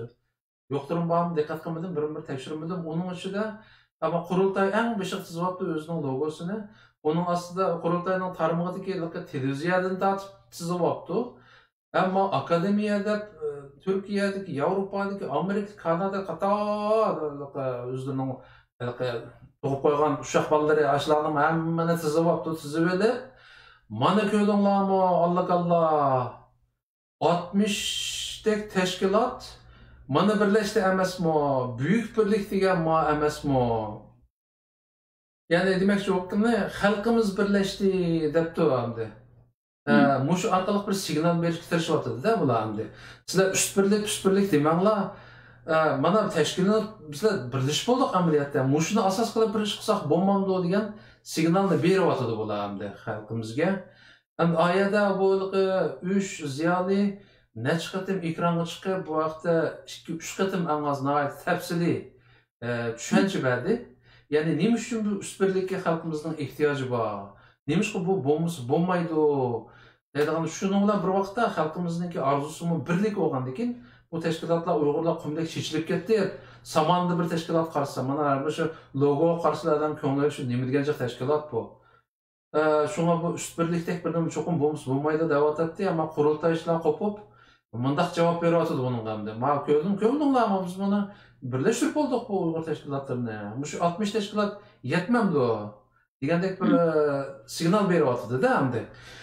Bunun hamda her xil tushuncha bo'lyotdi. Ya'ni bular qurultaychilar şu üst birlik degan bir-birining dunyoga kelib qolishidan qo'rqib, ma'vu biz amaliyotga aylantirgan bu haqiqiy birlikni asos qilib bir ish qilishimiz kerak demdi va yoki üst birlik qurilgan holatdami mushu biz qurgan birlik asos bo'lishi kerak degan bir ma'no bermoqchimi? Bu vaqtda xalqimiz orasida har xil talash tortish borda. Bu nima demoqchi bular? Ba'zilar qo'shilib do'ppisni osmonga olsa, ba'zilar bu nima demoqchi bular? Üst birlikka qarshi chiqmoqchimi?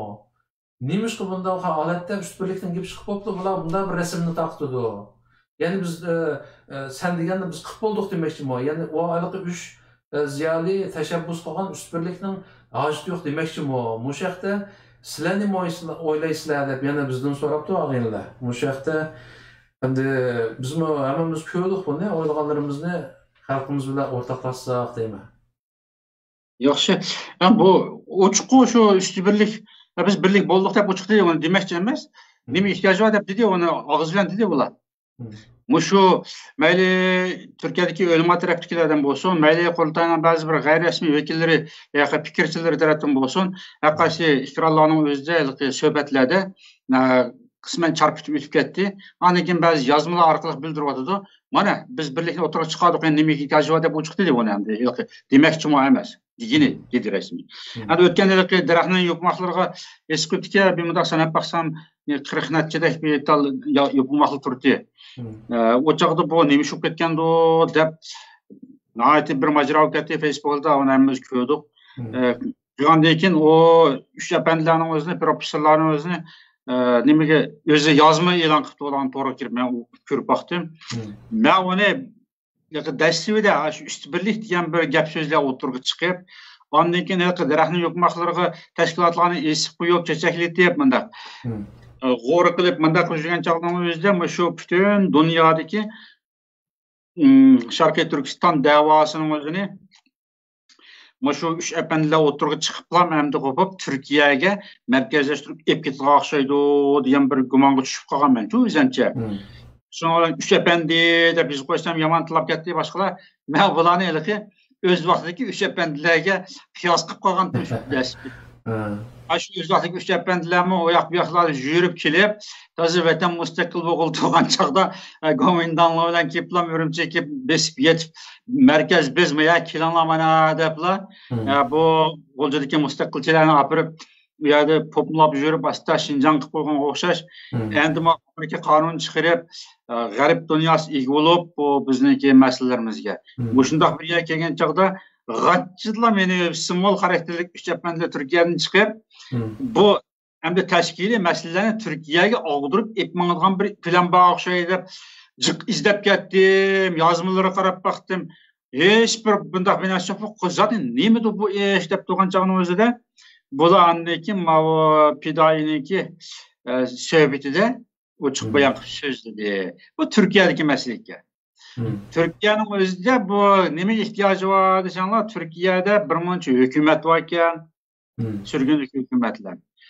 Ondan keyin bakchiq tashkilotlar bor ekan. Bu Türk parlament milletvekilleri ministerligi qanday bir tashkilot aloqa qilsa, men Doğu Turkistonliklarning boshlig'i deb mendaq bir yo'llagan ekan, ular kengli ko'rishlarga berib ko'rishsa, shunda sapasi yo'q chuprandi gapini qilib atgan bular. Qaysi bilan qarasa, elki oshqol yolmasqol bir muncha to'qotin bajitim ballo deyotganli gapda to'ymaydiganli bir gap. Şunun bilan bu Türkiye hükümet ministerler yukarı amaldorlar, andan keyin parlament milletvekilleri va hokazolar, andan keyin şu asosliq faoliyatchilarmi emas, bunda bilimlik, bunda kasb ahli, ziyolilar bilan gaplashib baqayli degan bo'lsa kerak. Bu efendiler bilan shu aloqa qilib uyg'urlanmışlar bir markazlashgan bo'lsa, Mava Türkiye hükümetinden hem adam her bir denek vudul muamele kılmay bir federasiye Cumhuriyet Bank oluşaş. Doktorçilen bağda beni kurup Türkiye'de federasiye kılıp şu hem teşkilatlar özü razı bulduğun, özü kail bulduğun, özü ki vekil dep tanıyduğun bir grupunu oturup çıkarsa, andakin hem teşkilatlar özün det halini Türkiye hükümetiyle bulduğun diplomatiyasını muşu Cumhuriyet Bankı yetkisi, Doktorçilen Bankı. Bula andakin Türkiye hükümeti yetkisi yaxşı oldu. Asıl kaydım muşu dep. Emniyetli mi şu? Türklerninki muşu Bavariyada 500. teşkilatı var. Bavariya bir ülkede, yani başka ülkede yamancık. Bayını kaç minglap teşkilatı var. Bavariyada 500. teşkilatı olup bulanın özde 76 teşkilat birleşip bir çağda bir katım federasiya kurgan diye. 98. yılı 6. ayda bir katım bir federasiya kurdu. Yani Germanya hükümetine aloqa qilgan çağda Bavariya hükümeti bilen. Her bir dernek özel verip aloqa qilmaydi. Muş federasiyanın baş vekili merkezi aloqa qildi. Maqagan dernekler, tarmaq dernekler bizning işini qilishadi deb Monda bir nim qilgan 76 teşkilat. Yani onun sırtında en nurgun teşkilatlar var. Yani 20 neçə yılın aldıdan bu şundaq bir federasiyanı kurgan.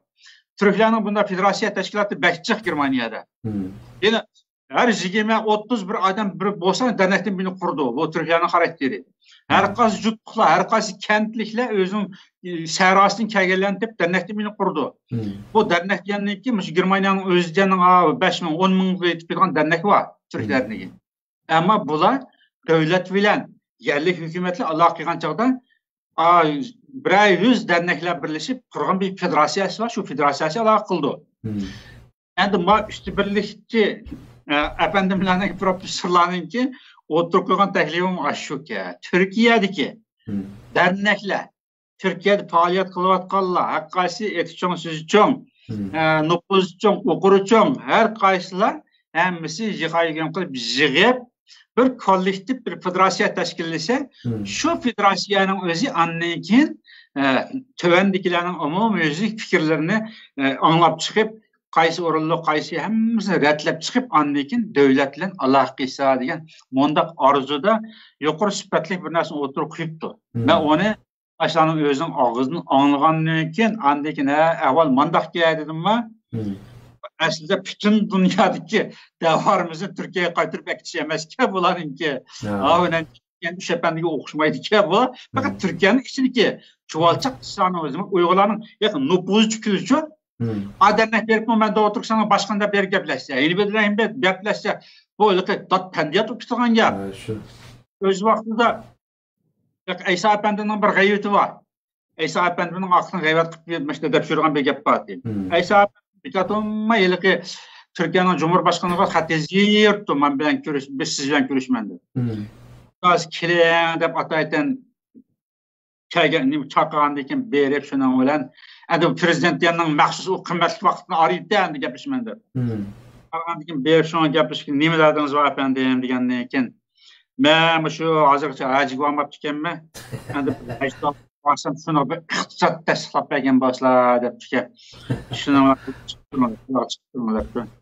Degandan keyin shunlarni adam qabul qilgan odam chaqirib, "Ma'adan Moliya ministrligiga olib bertinglar, men hech kimni kamsumaya kelibdi" degan. Keyin andan keyin yana bir ministrliklarga xat yozib, ministrliklardan bir qanchasi yo'q taklif qilib qabul qilibdi. Efendim dadingizni aytgan degandan men qiyilib qoldim endi. Mana shu dengiz tarafdan ko'rinib turgan bir yerdan bir binodan bir uy hal qilib bersanglar, shu yerdan shu dengizga qarab, bir havo topmashda o'lsam. Shunda deb shuni biz Doğu Türkiston to'g'riliq bir planingiz, taklifiniz yo'qmi desa, mening uning kuchim yetmaydi, Çin bek kuchlik. Çinga qarshi qo'limizdan bir narsa kelmaydi. Men o'zimning shaxsiy talabim qilib keldim deb turgan. Mush ikki cho'ng g'aybati va İsa Efendimdan keyin shu g'aybat qildi. Yaxshi ko'rganlarni g'aybat qildi, yomon ko'rganlarni g'aybat qildi. Men buni 25 yil yağı anlayotgan hikoyalar bu Efendimning orqasidan. Hayot barchada anlagan men bu g'aybatni. Endi demak şu Efendimninki 50 yıl 60 yıl yağı qilgan mirasi vaqtida Efendim yolg'iz qil degan tuqalaqini. Efendim o'zi yolg'iz debdi ko'p shaxsiy dardini, yolg'iz degan tuq. Hozir endi bu her mahalda bitaldan dernek Doğu Türkistan'ın başkanı men deb turib, o'zining shaxsiy dardini yetim qolgan bolalar, tul qolgan ayollarninki romanlarga yo'gab turib, endi bu dardni quyotgan yerda Türkiye hukumatining ko'nglini elashtirayotgan yerda endi. Bunda bo'lgandan keyin albatta bir davlat bo'lgandan keyin şu Uygurlarning eksizadı kim o? Nimanda haq bu deb. Albatta endi dernekçiler, faaliyetçiler, yaman dötkakka başı, vurra deb bayrak vurral deydi-ki. Endi bu bilimlik bir süpetlik, ziyaliler bilan bir munosabat qilib bir ishni bir qilib deb.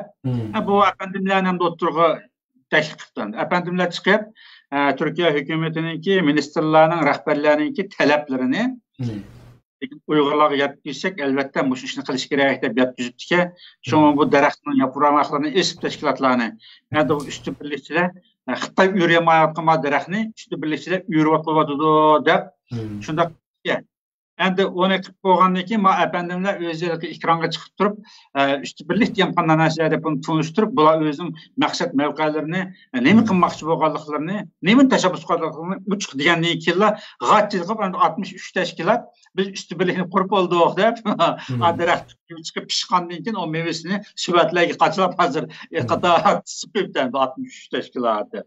Endi yani ishidimi Turkiyaning sirtini qo'shyapti-da buningga. Türkiye'nin istedikiler özü süvatli meyveni pişirip elip daraxtını üzüp kaçırıp mana biz birlik hukukluk disigo başı getdi. Türkiye'nin sırtı Avrupa'daki herkes teşkilatla mağarip cemiyetiga, Türkiye'deki mağarip cemiyetiga ma'lum munosabat qiladigan, ularga hurmat qiladigan dini eqimlar, Avrupa'daki dini dernekler. Andaki ma'lum qurultayga o'xshash derneklerden tatip, Amerika'daki akademiyadan tatip, mana biz üstü birlikni biz qurib oldik, ehtiyoj yo'q Ayush Efendiga deb muhakkakini besatlik oldu malarınki. Şu. Eğer dünyada üstü birlik kurman diyen boşça o çağda pokrunu tartıştı. Biz 99'u bekleşip tutup açıktık mı devamlı Türkiye'den. Yani Türkiye'ye biz payda ekip bağlamayımız. İse vakti Mehmet çıktım oturup. Efendim siz yüzünüzün işini tanım. Balınızın okuduğunuzun üniversitede ettim. Mehmet ettim inkasım. Ama bunlar Türkiye'deki setçilikini oңşap uygulanan yüzgüsünü jüyle yaptı. Ona kadar Yüzük tutup bu 60 neçə təşkilat biz üstü birlik futbolun bu rəsvaçılıq. Bunu aytqan. Şu, hakikaten şunday. Meniki manga nisbatan tushuncham qanday desam, menimda o'zim siyosatni o'rganayotgan odam bo'lgandan keyin bir siyosiy nuqtadan tushuntirishni yaxshi ko'raman, ammo uzun emas mening fikrim buni qisqa. Agar bu üstü birlik shu turkcha chiqib turdi, hamda o mazmun shundoq Demek bu yerde bir Türkiye'nin siyasetinin oynayotganligi bu yerde aniq endi. Hem nima uchun bu yerda gap nima degan chog'da ilgari bo'lmay o'tirib, hamda bugungi kunimizda nima uchun shunga ehtiyoj tushib qoldi degan gap chiqadi. Mening tushuncham shu. Nima uchun ehtiyoj tushib bo'lib qoldi endi? Shunda bir usti birlik degan birlikni Turkiyaning ichida qurishga nima uchun ehtiyoj tushib qoldi desa, Turkiya endi bizningki mundaq chiqib aytgan chog'da bizning da'voyimiz eng ziyonli o'rin deb qarayman. Burundan tortib tutayotgan mening fikrim shu. Bu Turkiyaning tutayotgan siyosati chiroyli yo'l bo'yicha Xitoyning ayni siyosati bizga kelgan vaqtning o'zida. Bizga kelgan vaqtimizda ayni siyosati. Ham bu bizning qarindoshlarimiz nurg'un narsani xato tushundikan keyin Turkiyami zaten o'ltirib NATOda bo'lgandan keyin bizning masalamizda andaq kuch chiqirdi, mandaq kuch. Shu Turkiyaning kuch chiqarish uchun Amerikadagi bir davlat o'ltirib andaq bo'lgan bo'lsa, Turkiya maniqi men desa, Turkiya o'ltirib jo'ziga o'ltirib o'rindiqqa yamami jiqnasini qo'ydi. Andaq bo'lgan bo'lsa, men sizga nimani talab qilgan burun Amerika efendim desin, nima ne desin, F-35'ten oturtup ben 50'ni verin degen bermegentiniz beremsiz mani deydi ular. Hoş anda koygan bolsa senin halkınız yok, biz özümüzün, devletimizin menfaatini oylaymiz. Vaqt kep kalganda biz Türk deydi ular. Endi oturup F-35'ten anda 30'ni bereydi, yok, onun kendin deydi ahak. Anda koz bunu yasaş patentinin bizge verin deydi ular. Bu ya kelgan vaqtida milliy menfaat nuqtasidan bizning millatimiz bunu mesela yaxshi tushunolmayotdi. Men kelgan savollarım shu. Türkiye'nin tutayotgan siyosati yana qarindoshlarimday 65 davlatni o'z ichiga olgan Xitoy boshlagan shu globalizmning faqatla bu yerda O'rta Sharq rayonidagi, ya'ni Yevropaga tutashgan qismdagi strategik o'rni muhim bo'lg'achqa Turkiya uchun boshqalar uchun muhim bo'lg'achqa qo'llanayotgan davlat. Turkiyami bu kuzirda yaxshi foydalanib, bizni yaxshi o'ynayotdi. Şunun için bu davani ilgir asqıga esip qo'ygan bular shundoq setib yeb qashlab kelgan.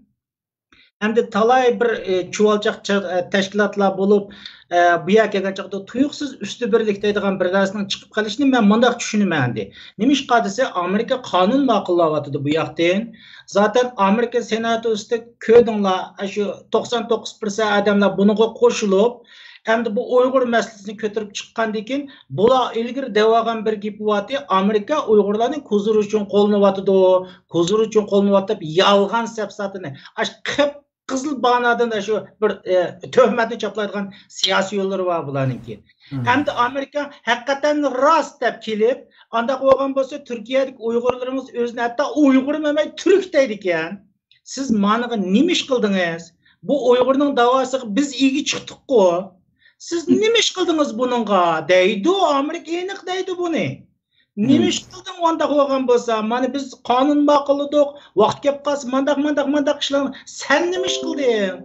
Deb o'tirib, qattiq savolning o'ziga kelib qolishdan qo'rqib, shu yerda o'tiriblar, bular o'tirib, andaq üst birlik degan narsani quringlar darhol o'tirib. Biz Amerikaningki qattiq gapiga yo'l qilib ketmaydigan, Xitoydan bak qattiq ranjitmaydigan, chunki ranjitvasak mayaga chiqas, chunki ular bilan biz adoqchi bizga bir mangmasak bo'lmaydi.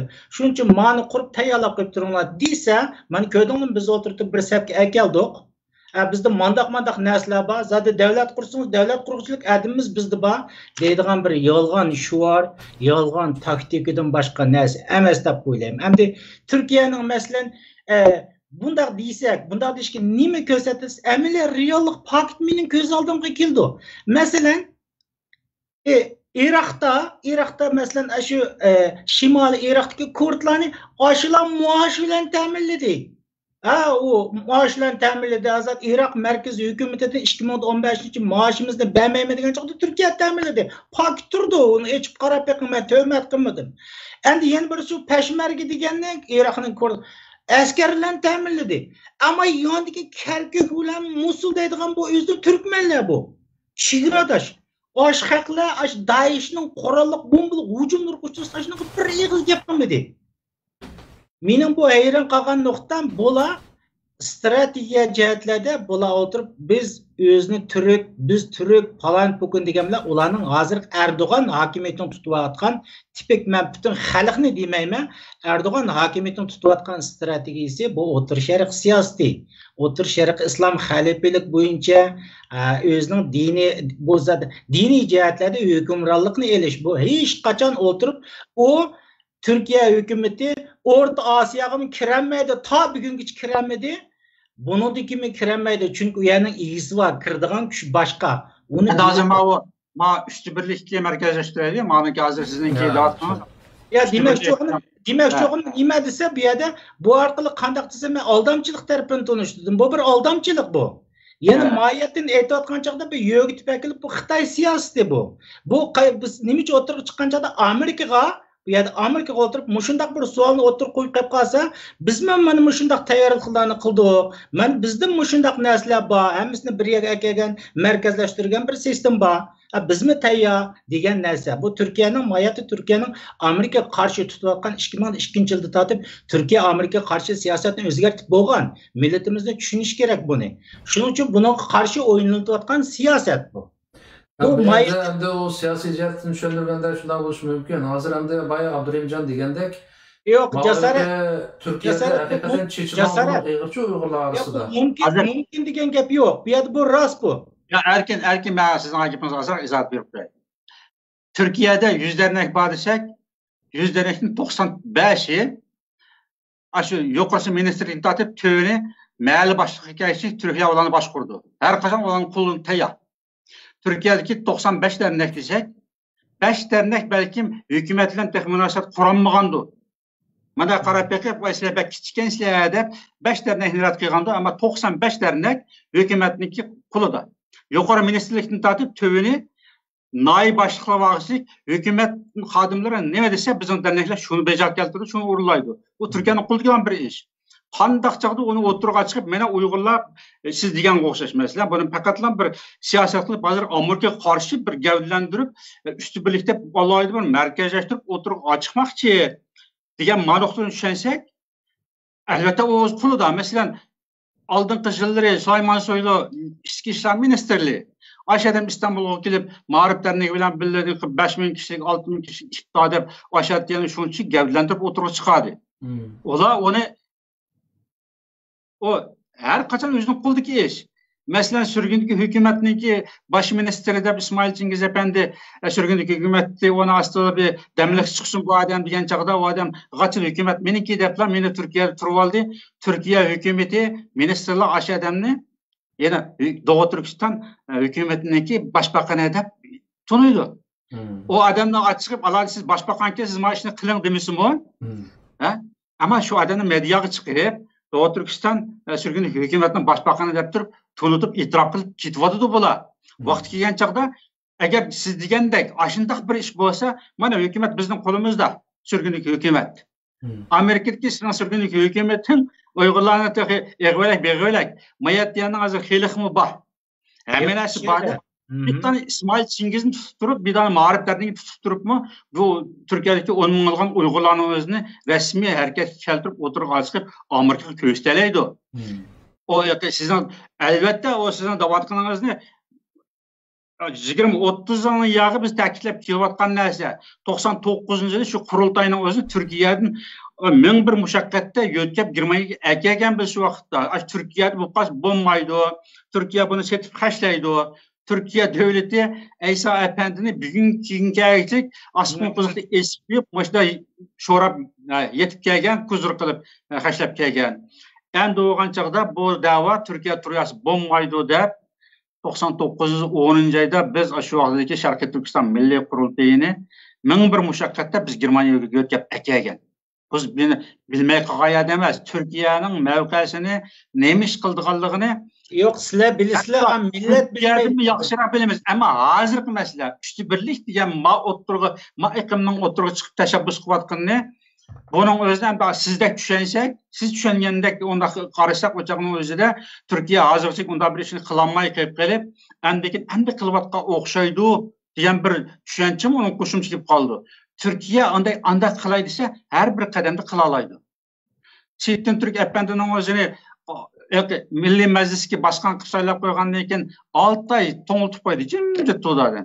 Hech nima qilmadi, hech narsa bo'lmadi. Ondan keyin turib viloyatlar leksiya so'zlab o'tirgani bir chiqdi. O ishlar bo'lyotdi. Efendim nomli qilayotgan faoliyati aşağıda.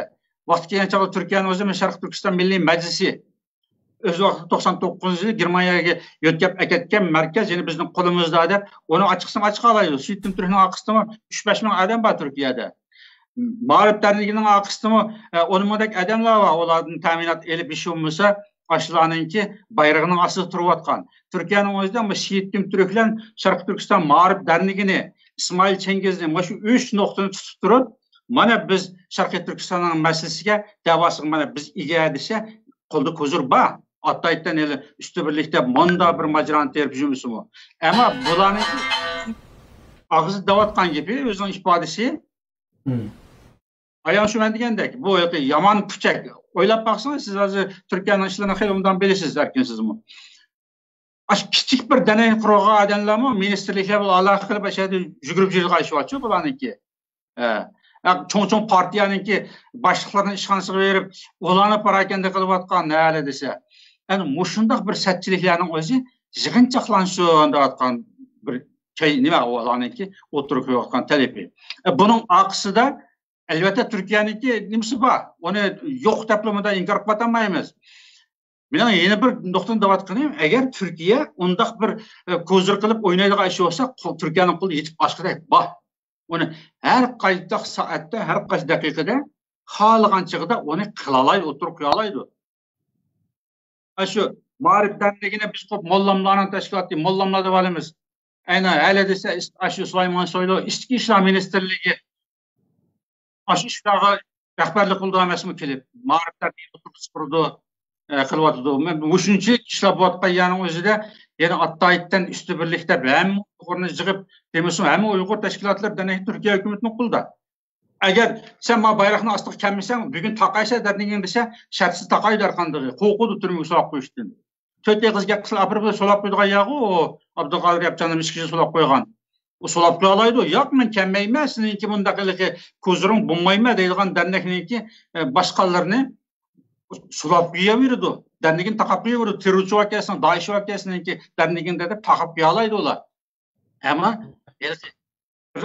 biraz keng daireden tushungan chog'ning o'zida buning o'zini zodlam nima qilsa Turkiya mushtaq o'ynadi.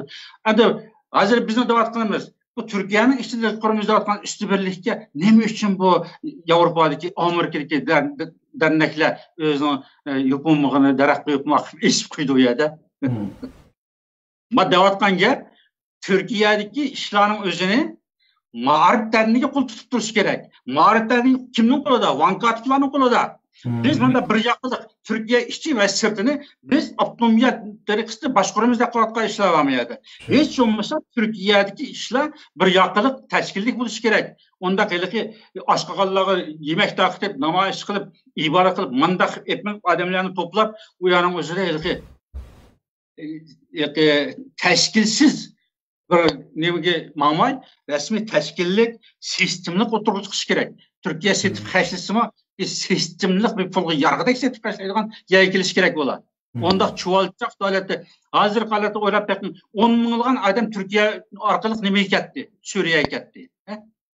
Ashun o'zida Turk istixboroti va bizning odamlarimiz bor. Hozir hammamiz qo'lni yuvib chiqiblar. Oy munofiqlar kafirlashni qildi, munofiqlar shunday qildi deb hammamiz munofiqlar o'zini chatga oldi. Ammo 3-5 yil jarayonida Türk istihbaratının ko'z yumdi, Türk askarlari ko'z yumdi.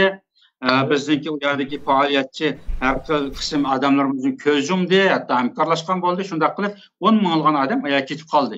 Nima ish qilsa bir kuchli bir sistemlik tashkilot ashadi bo'lmaganlikdan kelib chiqdi bu ishlar. Endi bu apandullar bilimli kishilar, rasmiy ziyolilar, professorlar.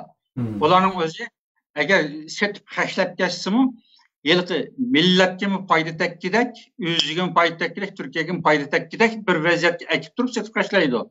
Ama hazırkıdek sistemsiz kitapkan çağının özde, xuda Abba hocam satkan okşaş setilip tutuyordu. Ne milletke faydası var, ne özgü faydası var, yeşilmesi fayda yokmaydıgan, mondak sistemsiz bir halette her qaysi özü xalagan bir parçasını büsüp elip setip taşlap tutdu hazır vaziyette. Şoňlaşqa o ýerde bir sistema kiriş gerek. Doğru. Ama o Şu qarindoshlar aldap ketadigan yeri naq mening andish qilgan yerim siz degandek hozir bu yerda üstü birlik deb turib qurib Amerika, Yevropadagi tashkilotlarni buning agashtirishni maqsad qilsa bu yerda davoyimiz baysil degandek bu Turkiyadan ara chiqqan davoning beshi oyoq qarab turib o'zgardi degan gap. Bu nega bordi desa mening tushuntirib beradigan nuqtam qaysi degan chaqda berib yana shu Xitoyning siyosatiga bordi degan gap. Chunki Turkiya hozir Yevropadagi maydonni ifodalamadi. Chunki bu Yevropa Amerikadagi Dünya Uygur Kurultayı'nın Türkiye'ye bağımlılık bitiş ihtimali var mı? Üstü birlikten işçi girip. Amerika'daki Uygur Cemiyeti'nin üstü birlikten işçi girip bağımlılık bitiş ihtimali var mı? Sürgünlük hükümet başı üstü birlik güç efendiden teşebbüsü girip bağımlılık bitiş ihtimali var mı? Sürgünlük hükümetin İsmail Çingiz efendini istifakı çıkarış arkalı Türkiye'nin özülkesini üzüp açıkımız dağıtkan bir sistemden etmeyi o işini epleştirmeyi bozup gitip kaldı olan işi. Yani şunca olan musabını besip olgandan keyin, emri çıkkandan keyin üstü birlik mağriplerine Seyittim Türk'ün etrafı oluş ve hemen üstü birlik girip manda bu kitabı şu Amerika'nın tatip Avustralya'ya gitse, Japon'a gitse, muş Türkiye'ye üç yapenden aksı kirip mesela kirkite mi kalk? Buna kan dayırdın bu oylaş gerek bunu. Yok Abdurrahimcan, hazır bütün milletning içinde bu tavlayotgan çoğan birlik kilometr degan çoğran var. Şu mening endish qildigan nuqtam şu. Men buni kirib ketmaydi. Albatta bu to'g'ri, birlik kilometr baxshi. O to'g'ri, birlik kilometr nima uchun? Hozir bir sürgünlük hükümet degan bir hükümetning o'zi mandaq darajaga kelib ketdi hozir. Qaysi bir kunlik hükümet devagandan keyin xalqimiz shunchalik bizar bo'lib ketdi. Nima bo'lsin bir birlik o'tirib chiqsin deb. Ammo xalq shunda ahmoqmi o sizce? Şu bütün Avrupa'daki, Amerika'daki, şu G'arbdagi Uyg'urlar, yani faaliyet qilgan siyaset alışayotganlar, bizade birlik keldik, xalqimiz arzu qilibdi, üstü birlikte Türkiye'deki üç yapandan ki dairesi kirib ketayli, baştan kirib ketaymi? Onda xalqi o derecede eğer o derecede yenik çaqlasak, o vaqtda biz bu işlerge bu yerda gaqib o'tirib bizning hech qanday ahamiyati bo'lmaydi. Şu noktanı tushuntirib berishimiz kerak. Shuning uchun deyapmiz, bu tushunmaydigan siyosatni tushunmaydigan nurg'ay odamlar bor. Bizning maqsadimiz bu yerda o'tirishdagi maqsadimiz shu. Bu yerda buni agishib ketsanglar, benim yo'rt vermekçi olan noktam, manın oturup turib shunday agishib mansanglar, bu oxiri o'tirib Xitoy siyosatiga tushib ketishlar degan xulosasi gap shu. Chunki millat hozir qadar ko'tarilgan cho'qan bir bo'lamidiq degan cho'qan. Surgundagi hukumat nechaga bo'lindi, Devoqaning qilayotgan shu anda qo'ygandan keyin xalq o'tirib buni bir ehtiyojli nuqta qarab turib, men bu chiroyli padazliga vaqtning o'zida andin o'tirib bu yerdagi ishlarning qanday qildig'ini biz mo'ljallayapmiz, siz mo'ljallayapsiz. Buni shuning uchun ekranda o'tirib xalq tushuntiryapmiz biz. Vaqtchilik adam menib ketadi, qanday bo'ldi uqmaymiz. Shuning uchun biz ekranda buni tushuntirish siz bizning vazifamiz endi. Bu yerda mening andish qilgan nuqtam shu, andish qilgan nuqtamni men bilan barobar men ashu dedim-ku, men gapning beshida. Efendiler Nanjingdan keyin o'sha bandga o'xshash bütün dunyodikilarni üstü birlikte Türkiye'ye bağlaydigan o'xshaydi deb men manda o'ylab qolib ekanman. Ameliyatlı olsa Türkiye'deki çekilip ketken paçperet dernekçilerinin özünü yığıp bir merkezi organ kılışını teşebbüs kılıyken. Diye manoqtini ben alayda izahlab oturup koydum aslında. Doğru. Baştan. Yaxşı bo'ldi. Siz biz telefon qilib o'tirib tushundik, ammo keyindagi nurg'un insonlar bu nuqtani haliqi jalliq tushunib olmaydi. Bizniki maqsad asosan ber, mening andish qilgan nuqtam shu. Hisiplanmadı şu, bular faqatla Türkiye'ye bağlap, Türkiye ayakı Xitayga bağlıvatıdı dep mandalik etip qalsak, eğer aşu efendilerinin ki oturup qo'yayotgan tashabbusi og'iz devatqanga o'xshash samimiy bo'lsa, o vaqtda biz ularga uvol qilgan bo'lamiz. Uning qarshisini chiqib, ularga kim qarshi chiqyapti hozir? Qurultay tarkibidagilar qarshi chiqyapti. O qurultay tarkibidagilar nimaga qarshi chiqyapti? Türkiye'de bizim aklımızı bayrağın kaya götürse şuraya vurada yürüp barıdığan dernekçilerinin özünü bizden jaraqlaştırıp başka bir tarafga kaydırıp gidiyordu diyen mağam bilen buna karşı çıkmadı. Bizim için bu üstü birlikçilerge biz ne karayımız diyen çağının özde iki ihtimal bilen karayımız. Bir ihtimal şu bütün dünyadaki Uygurlar davası merkezi Türkiye'ye bağlap koyamıyor diyen bir ihtimal. Bunun karayımız. Yeni bir ihtimal. Fakat Türkiye'nin işçilik derneklerinin özünü yığıp bir merkezleştirip Türkiye'ye bağlap, Türkiye arkalı Xitayga bağlap atamı deydiğen iki ihtimal. Endi birinci ihtimalının özü Naki töven derecelik. O bütün dünyadan berip Türkiye'ye merkezleşip ketmeydi Uygurlar. O 20 yıl avval çıkıp oldu Türkiye'nin merkezçiliğinden. Endi ikinci ihtimalda Türkiye'deki Uygurlarını merkezleştirip apırıp Xitayga bağlı atamı degan çağının özünde merkezleştirmişmi paça hemmisi Türkiye hükümeti bağlı. Ulanın karakteri hiç kandak bir dernek öz aldığın müstakil Türkiye hükümetinin siziginden çıkıp durup işini kılamaydı. Türkiye'nin altındaki işler. Sel boysunmay vaqırap bitip qalsa türmeye yetip qaldığı şu ajılla. Şunlaşqa işkin ihtimallıqni meniki nazirim boyunca söz hep çıktım. Şunlaşqa alanı kesip atmasıq kerak. Bu zat Xitayning işini qildi. Vositalik holda Xitayning işini qildi deb kesip atgan chaqimizning o'zida uch qashqar Xitayning ishini qilganligi biz qandaq qilmaymiz chaqda. Hem de azaldaki sual nima deganda, şu üstbirlik deganligi nima asosda, nima sababdan o'tirib keldi deganda, şu yaqin oyog'i Turkiyada nurg'un qarindoshlarimiz keldi. Hozir Istanbulning o'zida 30-40 ming Uyg'ur bor deydi-ki, Turkiyaning o'zida 50-60 ming bo'lishi mumkin. Bular nihoyat chechlangan holat-ku. Ba'zida chaqchaqlab hatisiga birdan darna qurdiyotidu deydi Istanbulda. Demişim yaman köp bo'lib ketdi. Hamda bu Ağay Abdurrahimjon deganda umu berib, men paloni dernekning boshlig'i deb ma'lum qo'pa, yana biz qo'pab, men bu hukumatning bir nimasi deb o'z oldiga berib, başlaylik yalang'och qolgan Uyg'ur ayol bolalarning nomini setib, yordam olaman deb bunda tilamchilikning rolini o'ynayapsizmi? Türklermi biz anladık şu siyasi partiyada olsun, hükümetkiler olsun. Nemanda hakkı var. Bir kil dikense ben palanı başkan deydikense, yani bir kil dikense birinin başkan neme digencek başkansa hakkı bir vekilin kelsin degen gepni kürmün katım dep oldu bular şu. Şuna hazır bu üç profesörünki oturup koyduğunu muşu anladınız bu siyasi çoğun cihetten oylamaylı aval. Birlik kildi, bir avaz bilen hükümetki barayın. Mesela adliyesi deydik, muşu grajdanlık meselesi, ikamet meselesi, hizmet izni meselesi, muşulanı mu özünün uruq tuqqunun ağıyninkisini hal qılmay, bir tutaş berip, bütün Uyg'urninkini hal qilayli. Muşu birlik bo'lganda, üst birlik bo'lganda, muşu işler asta bir ağız bilen basa hal boludu, bir tutaş hal boludu. Degen muşu asaslı bo'lgan gaplar bu. Onun üstüge bularmı? Burun oturup qo'ygan başka nemeleri mesela bir tuproq elib, zimin elib bir Uyg'ur mahallasi qurayli. U yerda Uyg'urlarni olib joylashtirib, Uyg'urning kulturi, madaniyati, an'anasi hammasini saqlab qolamiz. O'sha yerda Uyg'urlar bolalari o'zaro to'ylasin, Uyg'ur sinib ketmasin degan bu ideyalarni o'tirib qo'ygan endi. Hozir ham bizlarga siyosiy jihatdan cho'nqur tahlil qilish nimasi bosqichida emas, faqat professor o'tirib qo'yayotgan üstbirlik ama xalqimizning o'rtaq arzusi bo'lsa, bek chechilib ketdi, tashkilotlar bek chiqib ketdi. Birlashmasak ish oqmaydi, davatgan bir holatda bular o'tirg'i chiqdi. Ama shu haqda hamda xalqimizning bizning so'rg'ini ama anaqa qurultaychilar yo'qsizlik yana bir rasmni chiqarib biz 60 dernekni akab bo'ldik, buning namoyishi deganga sizlar qanday qaraysiz? Mayli arliqda bir telefon kelib qoldi, qamdashlarım bir telefonni olay. Ağandan keyin gapimizni davom qilaylik. Bu bize saqlab qoldi maqsadimiz. Assalomu alaykum. Alaykum assalom. Gapsan bo'ldi?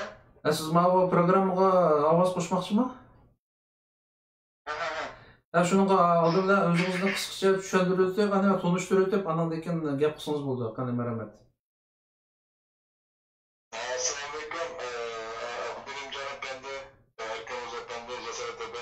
Aleykümselam.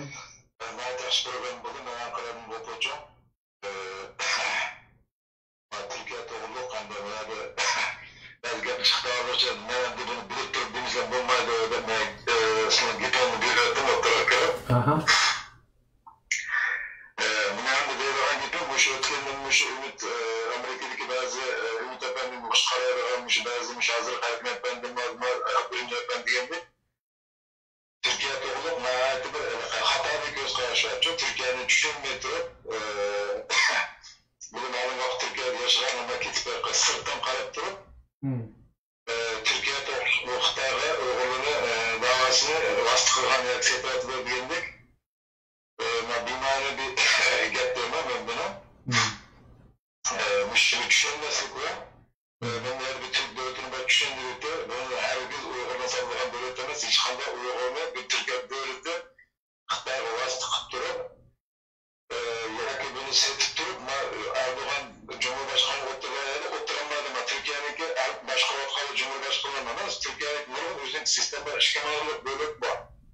Ağaç bize efendim de Türkiye'ye bir kimaylıkı İstanbul'un elini bunu da 53'te.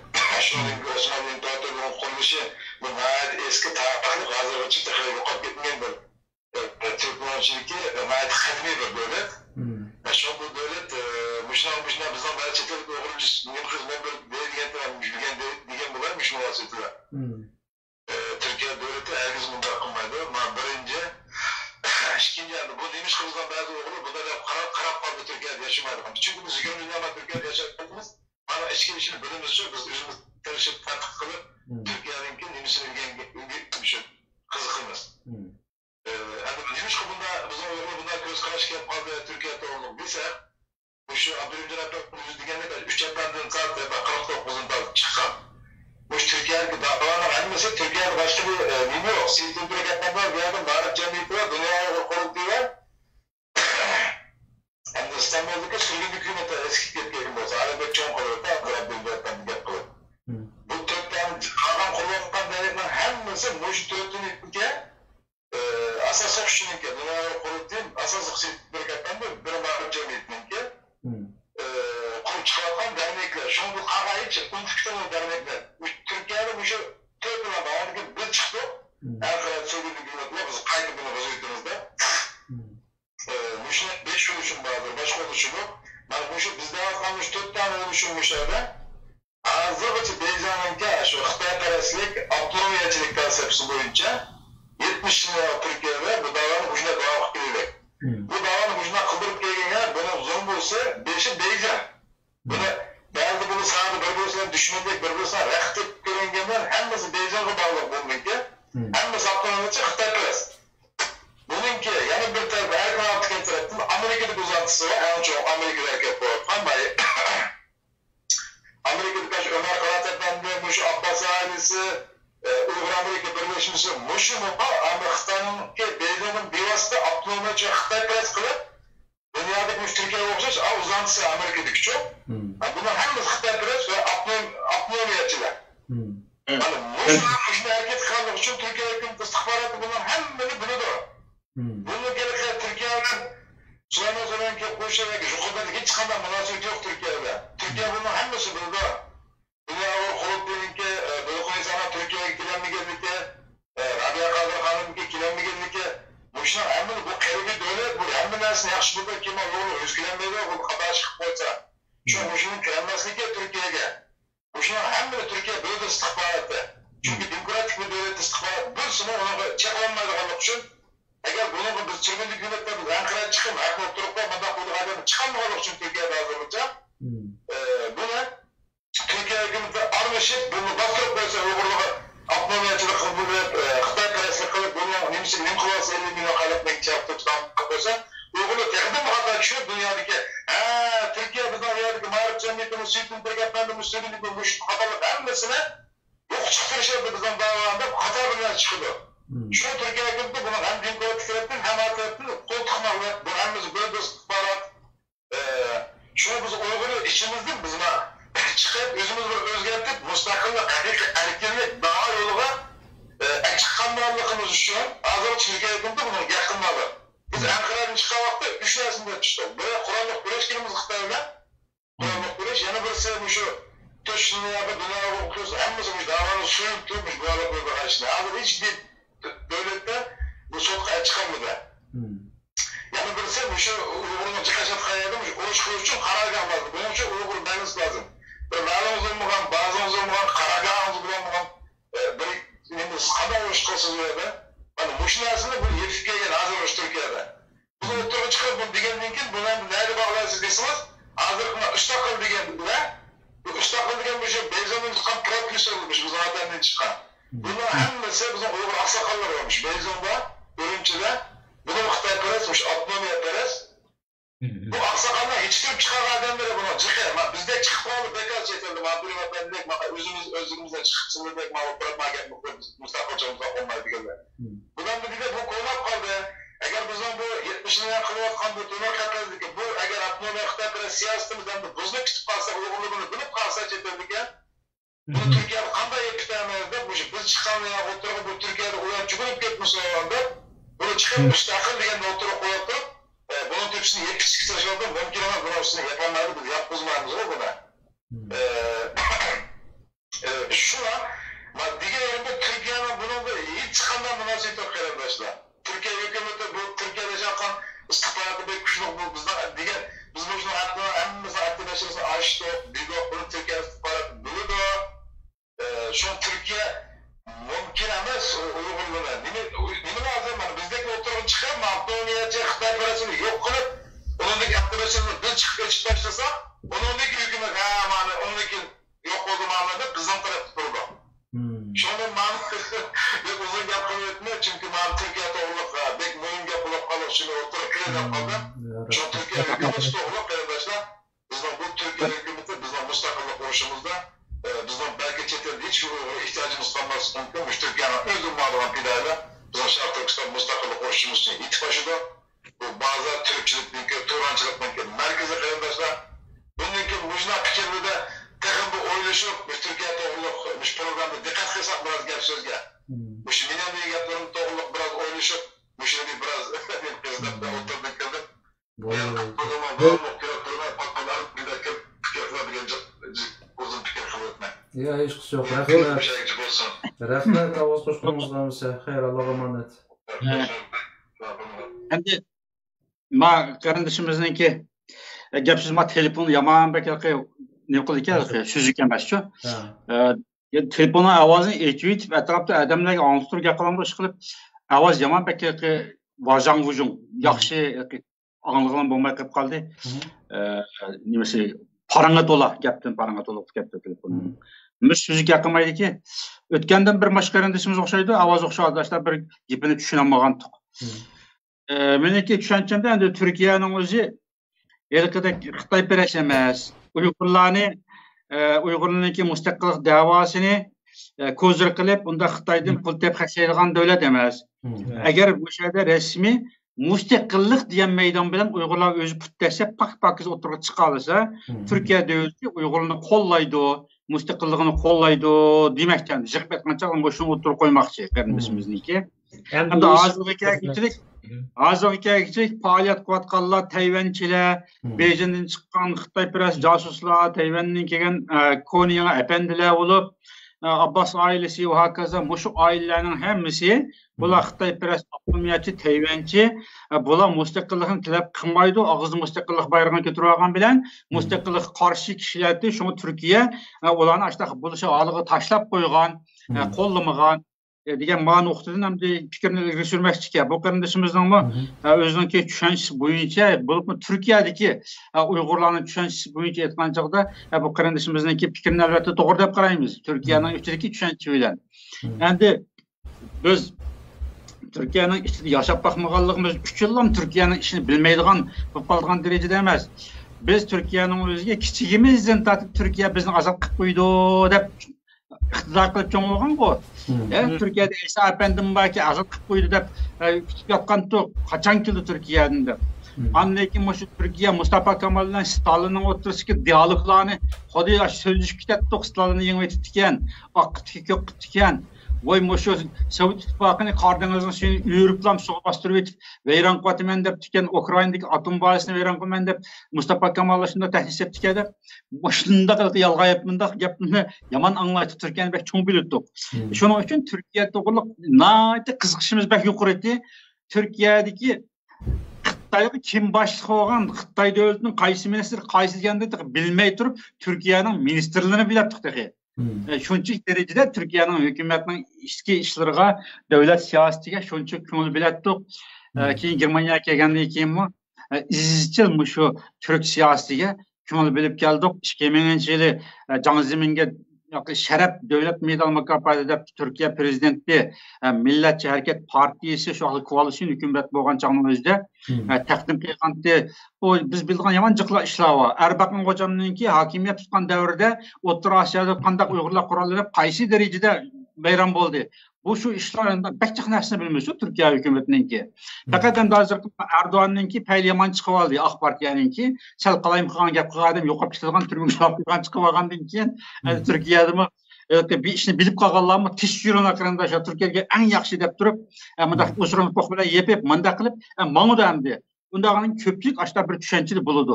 Uning ustiga har bir turkning o'zi Muşu Doğu Türkistan diyen gapning o'zini Turkmeniston ya Ozarbayjon, Armanlar besib olgan deb turib istaşlik qilgan vaqt uqmay turib, Uyg'urning nada ekanligini, Doğu Türkistanning nada ekanligini bilmay turib, Armanlar bozaq qoldi bizning Doğu Türkistonlik qarindoshlarimiz deb manda istaşlik qildi turklar. Ya'ni turklar shunday istaşlik qilgan haq. Cho'ngadan tortib kichik vaqt istaşlik qildi. Bilmisizmi o istaşlik qildi. Ya'ni bir insoniy bir tuyg'u bor bo'ladi-ku. Ammo davlat degan boshqa narsa. Devlet diyenin ki başka neresi ki qarindoshlarımızga ben bir kitabını tavsiye qilmayman Türkiye'deki qarindoshlarımızga.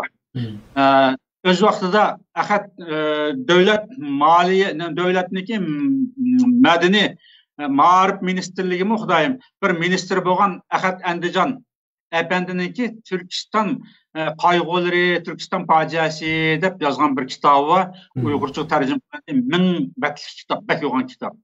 Mushu kitobni qarindoshlarimiz 2 ay vaqt chiqarib bir o'qib chiqsin Turkiyaga qarindoshlar. Aşu 1924-yildan boshlab ta 1950-nechinchi yilga kelguncha bo'lgan oraliqdagi yana Turkistonga Turkiya davlatining tutgan pozitsiyasi. Stalin davrida qanday bo'lgan, Xorshevning davrida qanday bo'lgan, Gorbachevning davrida qanday bo'lgan, ta Sovet ittifoqi boshini yiqilib ketganga qadar qanday pozitsiyada bo'lganligini ajoyib yaxshi biladi. Onu Türkiye'nin sırtını kim yazgan kitap emas. Türkiye Cumhuriyeti hükümet yazgan kitap emas. Türkiye devletinin medeniyet ministri olan bir ministerinin yazıp çıkan kitabı o. Resmi hüccet arxivlar bilen. Şu kitabını okuduğu için teşebbüs qildim qarindoshlarımga. Başka yapım yok rahmet. Endi men erkinga en azroq tavsiya qilib qo'yay. Endi biz bu yerda bir ba'zi gapni kesib degan bilan Turkiyada 10 minglagan qarindoshlarımızning ba'zilarining g'ururi deyib tutadi. Ba'zilarininki qo'q tutib qoldi. Uyg'urlar chet elda o'tirib Turkiya davlatini qorlaydigan-ku deb bir shamol kelib qolamdi ekan deb undan ansirab qoldi. Shuningdek Turkiyaning ichki qarindoshlarimizninki ko'ngli uchun bo'lsa-mu ba'zi gaplarni kesib deyotmay, bunday so'rab baqiribchi. Bu qolamdi ekan deb turib deshay bo'ldi. Bilaki biz hamini echib deb Erdoğan'ın özü Ürümçi'ye olgan çağda, Abdullah Gül Ürümçi'ye olgan çağda 40'lık kıldı. Beyzin olgan mında kıldı. Beni deppesek mi? Bir nesine biz tanıt kuzamayız. Türkiye bilen bir şey olmayız. Türkiye'deki qarindoshlarimizni hemmini süzüp süküp açık başka bir eklenmayız. Onlar aşağıda turib kutudum, yaşap kutudum, fuqaro kutudum. Balları aşağıda Türkiye'deki kutudum. Türkiye'deki qarindoshlarımızın balları vaqt kelgan chaqda bizga Turkiya dushmani deb bizga qarshi o'q chiqishni olmaydigan darajada Turkiya millatchisi tutib qoladi. Shuningdek ba'zi qarindoshlarimizning ko'ngli ayash uchun bo'lsa, gapni ajratib bir nima desaq, asraq mening uchun shu aniqamiz siyosiy nuqtadan cho'nqur tushunish to'g'ri kelsa ayrim bir tema qilsak bo'ladi buni, chunki bu hech bir muhim narsa. Ammo bugungi tema u emas. Bugungi tema bu yerda xalqning bir orzusi bor, ya'ni xalqning bir orzusi bor. Muşu belki çuvalca qolib ketdik, chechilib ketdik, birlashmasak ish oqmaydi degan bu umumiy ufqum bo'lib qoldi Uyg'urlarning orasida-ku. Muşu sababdan bu shapandan chiqib bu nimani o'tirib qo'yotdi. Xalqimizmi mushuni qo'llayli, mushu birlikni ishga oshirmasak bo'lmaydi dedi. Oxirida sizlardan so'raydiganim bu birlik sadosi hamma yoqdan chiqyotdi. Bu shapandan dedi Bağa dokçular çıkıp biz birleştirimiz, biz tayyor tursak deydi. Rabia Hanım hareketlerini qiladi. Men jig'im hammani birga, bolalarımni birga kelib yarashtirma deyotdi. Boshqalarni deyotdi. Ya'ni birlik deyotdi. Mushaqda qisqacha javob bersanglar, 2-3 jumla bilan bu birlik ishga oshadi, asli qachon oshadi?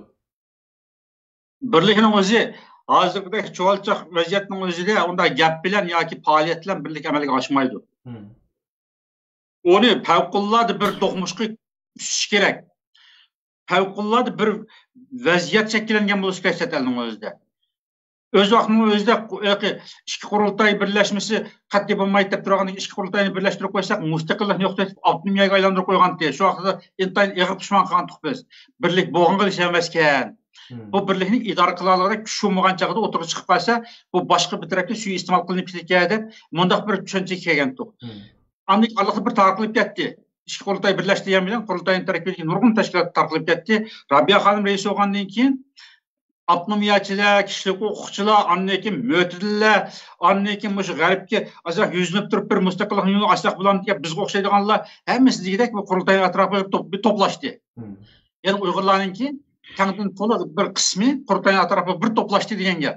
2017 yil bu qurultay Rabia xonimdan ayrılgandan keyin qurultayning atrofiga to'plashgan bir kuchlarning o'zi chechildi. Endi bu hozirgi vaziyatda yoki favqulodda bir cho'ng bir nüfuz bo'lishi kerak, yoki favqulodda bir cho'ng bir masalani hal qila oladigan bir kuch bo'lishi kerak birlikni o'tirib chiqarish uchun. Ammo hozirgacha bor bo'lgan mavjud nüfuzlarning o'zi bilan o'yliqi birlik deb bir narsani og'zida davjigan bilan buni qilmoq oson to'xtamaydi. Turkiyaning ichida albatta uni qila oladi. Agar Arkin degan o'xshash davlat unga ehtiyoj tushgan bo'lsa, uni 3 kun ichida tizil arablar askar o'xshash tizildirib, tub-tuz qilib birlikni o'tirib chiqarib oladi. Bekim tashabbus qilmasimi, Turkiyaning ichida davlatning ehtiyoji tushganli bo'lsa, uni o'tirib chiqara oladi. Davlat o'tirib chiqardi. Ammo Turkiyaning sirtida biror davlat unga besim qilib turib Uyg'urlarni unda qila olmaydi. Amerikami unda besim qilib turib Uyg'urlarni bu yerga yig'olmaydi. Nima qarasa Amerika faqat Amerikaning ichidagi Uyg'urlarga aztol diplomatiya qilib chiqish mumkin. Ammo Amerikaning ichidagi Uyg'urlarning o'zi kelib Amerikadagi paloniga yoki Yevropadagi vankatga bo'ysunsa deb bundan majburlamaydi. Hech kim bunga qabul bo'lmaydi. Ya'ni demak, hozirgi vaziyatning ostida bir orzu bo'lib qoldi, birlik bo'lsa bo'ldi dedi. Ammo u oson ishga oshib deb qaramayman. Hozirgi vaziyat. Mening bir egizli so'zim, men shu birlik bo'sti deydigan shu xalqim, shu millatim tarafdori. Men shundaq bir birlik men zaten bu qandaq vujudga chiqdi, chiqmaydi deganga men Abdurimjonga o'xshash men bir narsa deyamayman. Shuning uchun mening da'voda tutib kelgan yo'lim bir shaxsga, bir liderga, bir tashkilotga cho'qinish emas.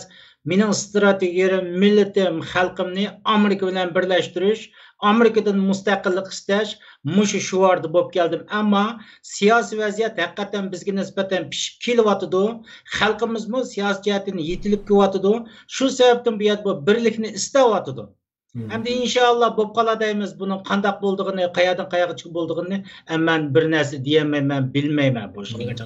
Zaten mening ko'nglim, shu xalqim, shu millatimga o'xshash mening haqiqatan yerim.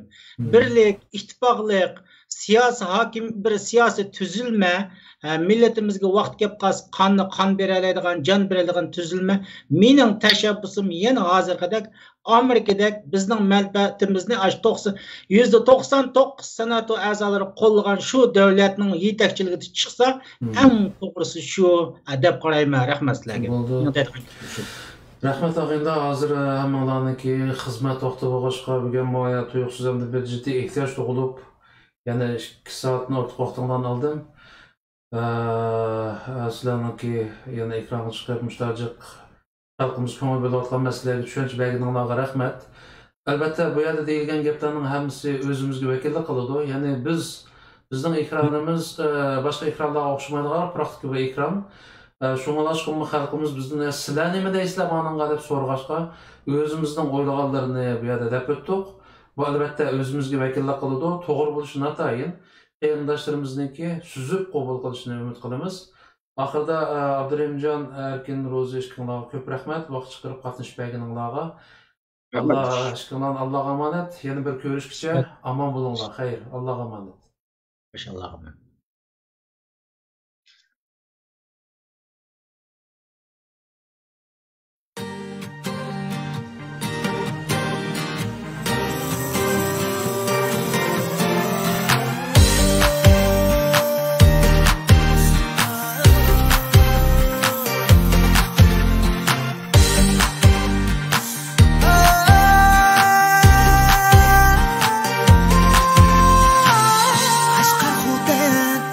Yargen turpan Ürümçi Gulcan Atış kumu Aksu Altay Korla ve Kucan Ana yurtum sen bu dünyadaki en güzel güzel makan.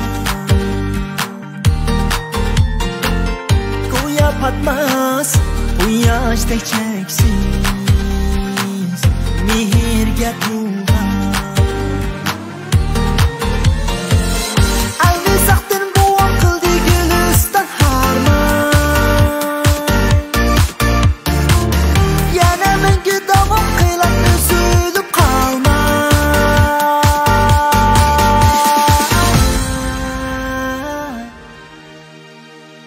Yurdim sana vücudumda cheksiz muhabbet. Faxrlanish, asrab suyish, davomda abad. Duo qilar, ajr qilar, to'kiblar mehnat.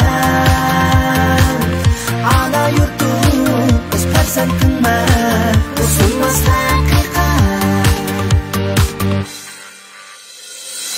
Yusuf Mahmud, farzandi Bahrim, mahkam yodimda. Allah badur, Bahrim Allah, o'tgan o'yinimda. Sen joyib tutmishga o'lmassiz deraksiz.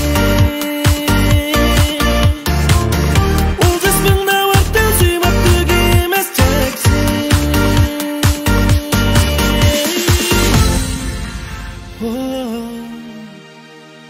Yurtim sana vücudumda cheksiz muhabbat. Faxrlanish, asrab suyish, davomda abad.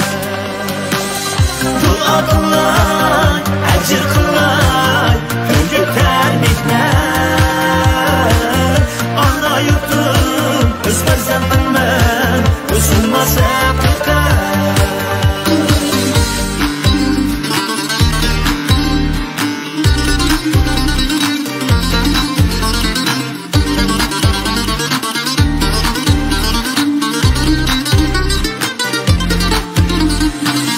Sutuq buğra, Oğuz ro'yi,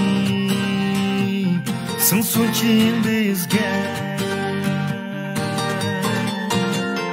Ümmet ishach, umli xayrat, bu so'xu bizga. Qarindoshlar, qo'l bergin durus, hamro qil kulga. Tirishayli, uyushayli yar bo'lib bir-birimizga. Biz qushgan safar ana yurtimizga javob. Farzandi tuzib bizga laf bilan qarab.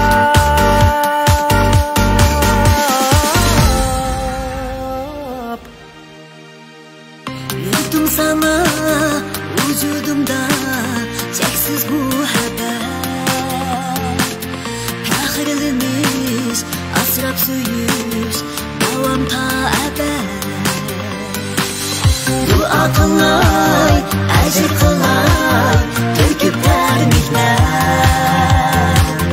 Ana yurtim, biz farzandingman, o'zimiz haqiqat.